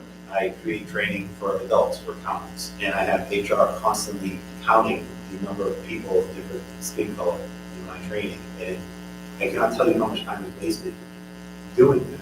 And that's why So that's, why wait, it's, can I answer that? yes. So I think, I understand what you're saying, but representation really matters, and it's important. Yeah, Because I agree. you can't just have history books from one side of the story, you have to just have other perspectives, because then you can grow and evolve, because you can't just listen to one lens of the stories, so. Absolutely. And then I think, when we do pay attention to that, I don't think that this is, the question is not, I don't think it's more focused there. I think look at everything. I just want to make sure. I just want to make sure it's not taking over in different areas. It is. No. That's. Does anybody? I think kids are more likely to read something if they see something on others. So I think girl, boy, having I'll just be a daughter, I'm always shopping the boy section because she likes space and stuff. So I think it's that representation. Oh, yeah, that girl is, that scientist is a girl, or, black, or Hispanic, or, and they're more likely to engage and that is there. Absolutely. Okay, Thank you, thank you all. You guys did a great job.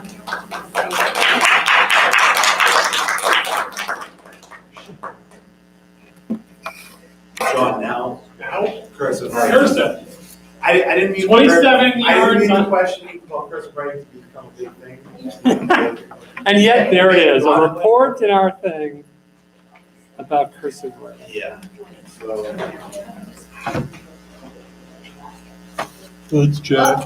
With that guy. That's Jack. That's his screensaver, I think. It is my screensaver. All right. The thing with cursive writing, we just address that real quick. Yeah. Such a good slide. It was a beautiful presentation. I looked at your report, Russ, a lot of good stuff in there, John. Fantastic, A plus, plus, plus, plus, plus, plus. How many pluses was it? Plus. Fantastic. Okay. It simply came up from a parent saying, oh, my kid is learning cursive at this school, but they're not at this school, so what's the equity? Are they doing it? Are they not doing it? And they're not doing it. What are they getting that they're not getting? What are they getting that they're not getting? Okay. So 30 seconds. Yeah. Oh, wait, 45 seconds, because I mentioned in my fabulously long A++ report, Thomas Jefferson's cursive minority, you have a mix of cursive and print. And So you know that.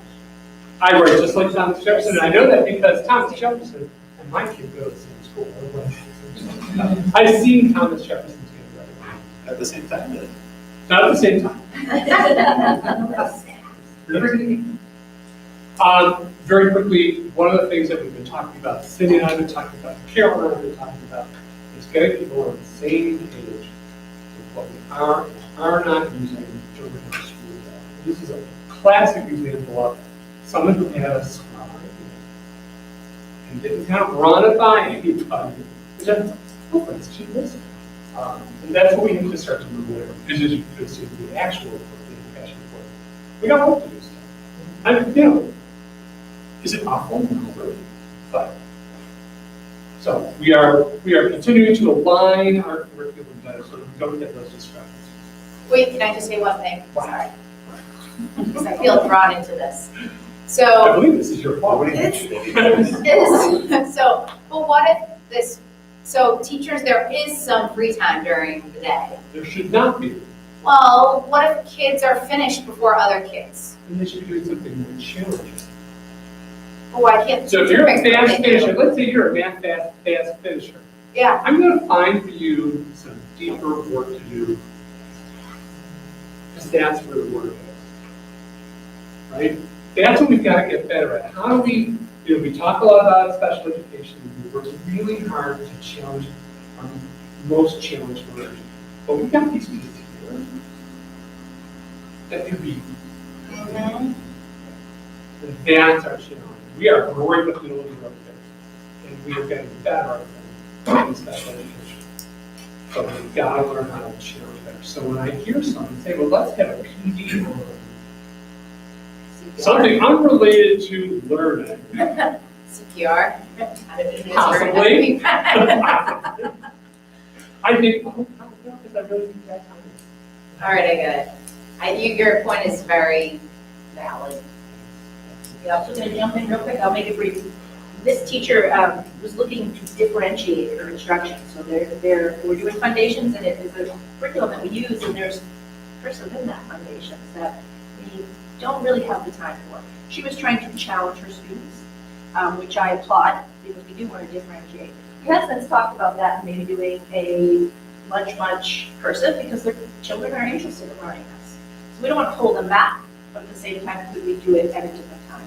There is interest in that. They also talked about different clubs, which we didn't know that, but. Personally, I wish you would do it, but I understand why you don't. We've done it, we were talking before, Missy Tucker at my school, third grade. We have a club during recess. The kids would stay because one of them learned how to write a person. I've learned to, it's a fun thing, it's a cool thing. I was terrible. Terrible. In my school, 32nd story, third grade, they learned how to write in cursive. You could not use a pen until you could write in cursive. It was the last child. I think the non-pen just gave up. As you can see, my handwriting is just, that's why I can't teach second grade. All right, clear? Yes, thank you. MCAS 2023. And Cindy and I are going to go back and forth. I'm going to do language arts, she's going to do math, and then we'll step on each other. I'm still student in our art a lot of time. Very quickly, I say this every year, MCAS does not measure the worth of children, teachers, or schools. It is one task in 1 point in a year that gives us a snapshot of where we are relative to standards and other students in the county. It doesn't match up well with other states. It doesn't match up well with national samples, because Massachusetts is a highly challenging place to learn. And then the last thing is, just remember, what we do look for with MCAS tests is what can we do better, look for patterns of performance. All right, so language arts. And this is this year by grade, by school, and it's just, we're not comparing ourselves to the state because that's in many ways not meaningful. The state is, Boston, Dorchester, Springfield, these really, really struggling school districts. It is, however, a baseline, so we always toss it in there. And you can see the relative performance of the two schools. And we've talked about this before. I think that, and you're going to hear it in mind, you're going to hear Cindy's also made significant progress this past year. But that's where we are just this year. This is the more meaningful graph. This is the whole school over the last 5 testing cycles, right? Because we had the interruption with COVID, and then of course we had 2021, which was the half of a test. Let's make it a little easier test. It kind of skewed the data a little bit. And we've talked about this before. You can see in language arts, that state number has dropped. They went up a whole point. We're very proud of themselves. But you can see both of the elementary schools took a big step up. And part of that, and we'll get to it in a second, was the writing component, which for those of you who don't know, is crazy every year because they don't capitalize and punctuate their sentences. Those scores improved. So you can see the state went up a point. Our schools went up significantly more than that. And I broke these out, and they're in the report. I just put them up here to kind of, remind you of where we're at. We always perform most strongly in reading. It's the category with the highest number of points. We exceed the state in all of those areas. That's grades 3, 4, and 5. And as a percentage of possible points, I'm reasonably happy with this. When you're into the high 60s, low 70s, mid 70s, because as we said earlier, the MCAS test is not for all children. It is not appropriate, and more now, the rocket scientists at the Department of Elementary and Secondary Education want more kids to take the standard test. It doesn't measure their failure. It's not really fair to give somebody with severe dyslexia this reading test. Because guess what? They're not going to do that. But it does to me. And we factor that in. That's why I've kind of backed off of my 90% needs to exceed down to 80% needs to exceed. Because that's probably appropriate. That's my number. That's We'll meet at 85. That's all I got for you. Your comment about DC, that's, there are groups trying to do away with this right now. Oh, thanks for reminding me. So it's really a 2-part argument. There's the 10th grade MCAS test, and they have to pass graduate. They're worried about 1% of all graduates.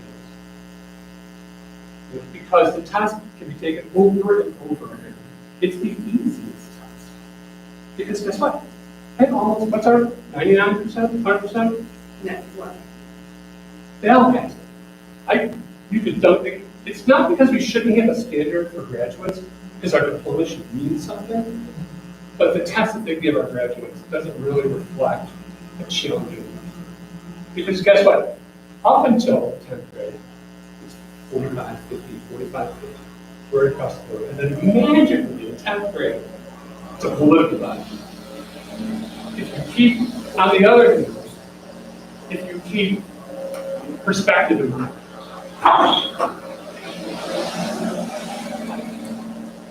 and use it as a measure, don't get crazy. But I think this is still a valuable conversation.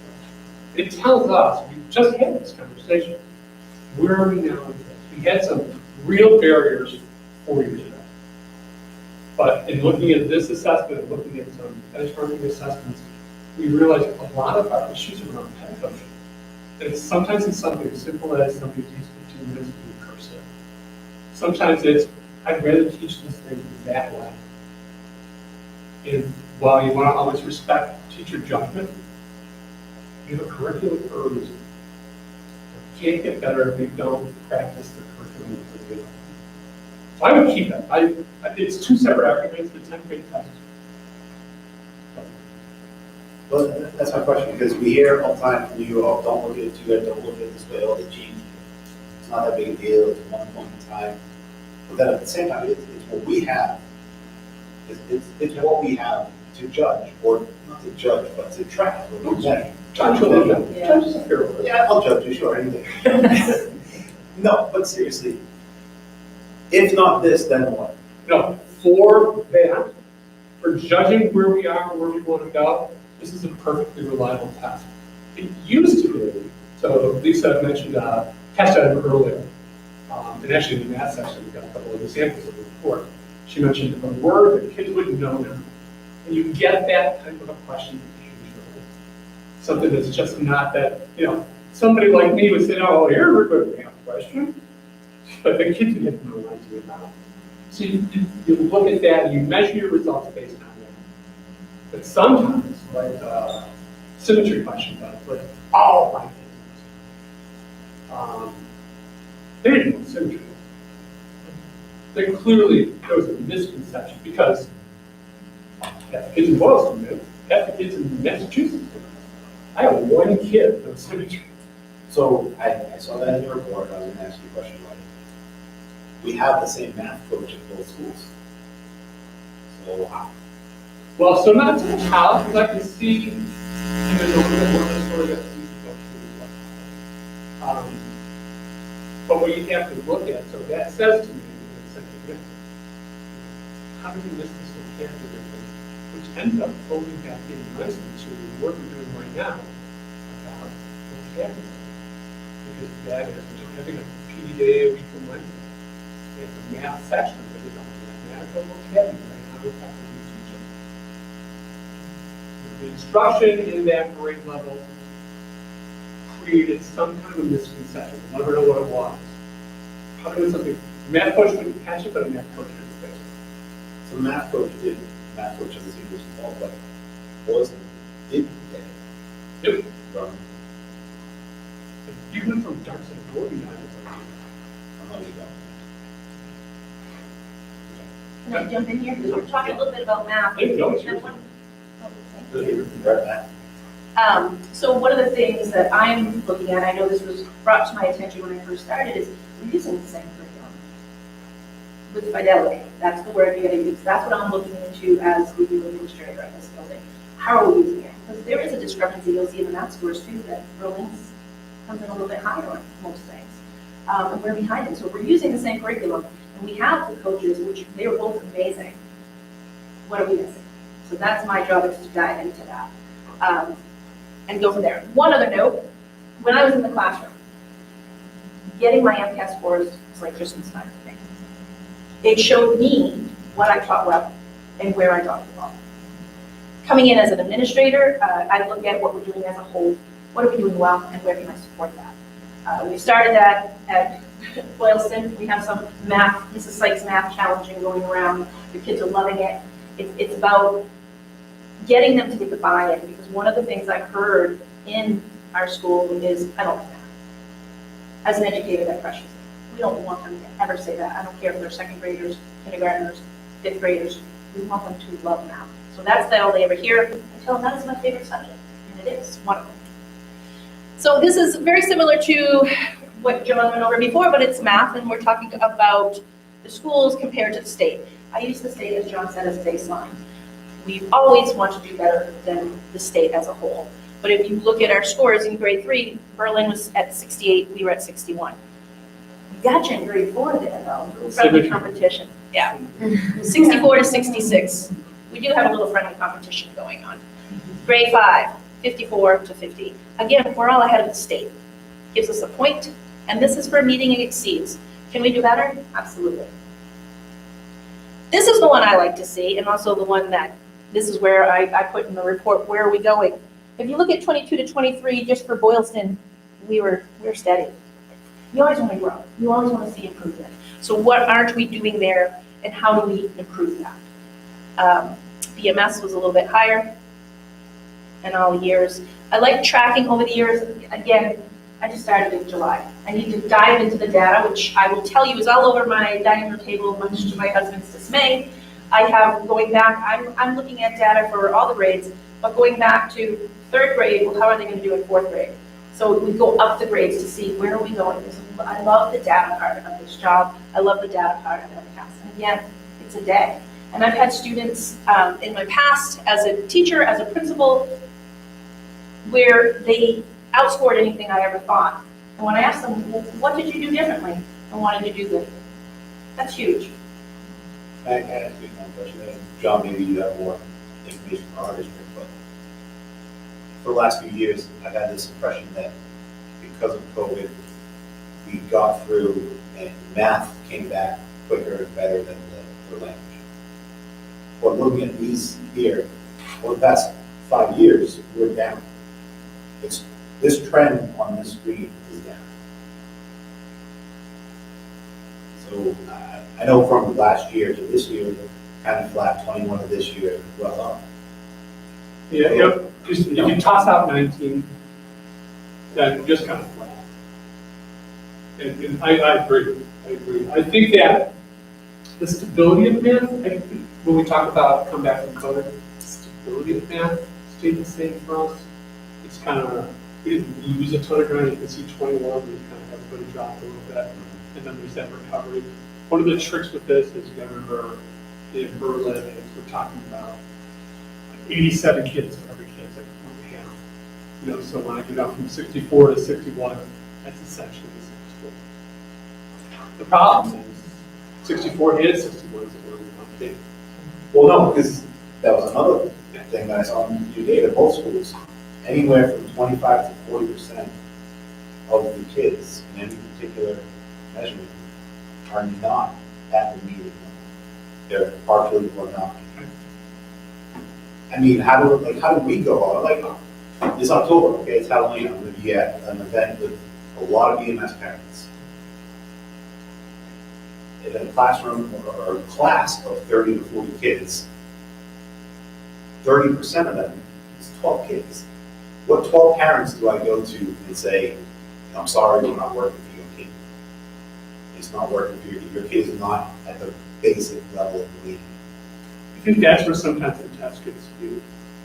Because remember, we're not only, if you can remind them, we're not only talking to them about this school, right? They all just got their English schools. Where are the kids performing there? I mean, at least when we don't talk to I haven't seen the school data. Yeah, no, because it measures differently. So we look at the percentile, where kids fall on the right. Tertiary bell curve. And our goal is always you want our kids to be up there and average. You want our kids to all be above that 60th percentile. Stephanie, we were talking just super good.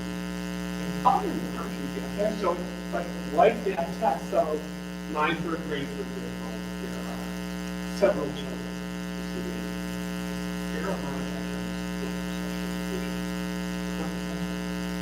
Yeah, well, the third grade class, they have a special class, not just because that's the COVID class. That's the country's whole different house. Oh, yeah, it's also third grade, it's not, third grade, not the third grade, started school, it's not the third grade. Kids are struggling reading in third grade, very hard. That is a part because that would be for this year, we kind of, well, you know, now we're going to read. That's not what we're doing. We're going to continue to learn. We can actually be fun. We can read and learn things. That's the change. Sure. Go. I get to write my This is their goal. This is figuring their goal. My goal is what they're doing to figure this out. That's what we're all trying to think about. Doing what we want to do. We have to do it. So you hide in, because that's what I want to look at.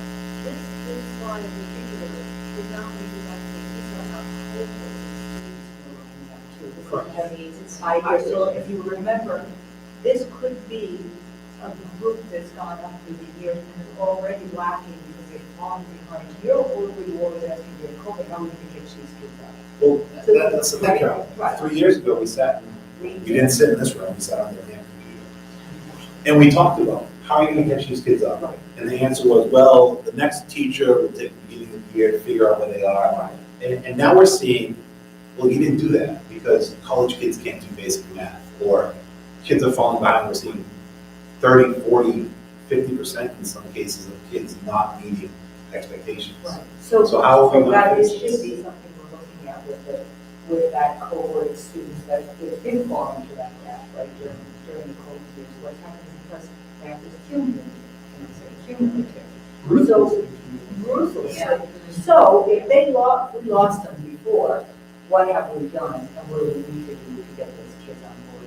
If this also speaks, I keep everything we're talking about tonight, and I keep continuing to on this, is around what we're going to be looking at, what you're going to practice, because it ties into competency-based learning, which you're probably reading about too, with the state.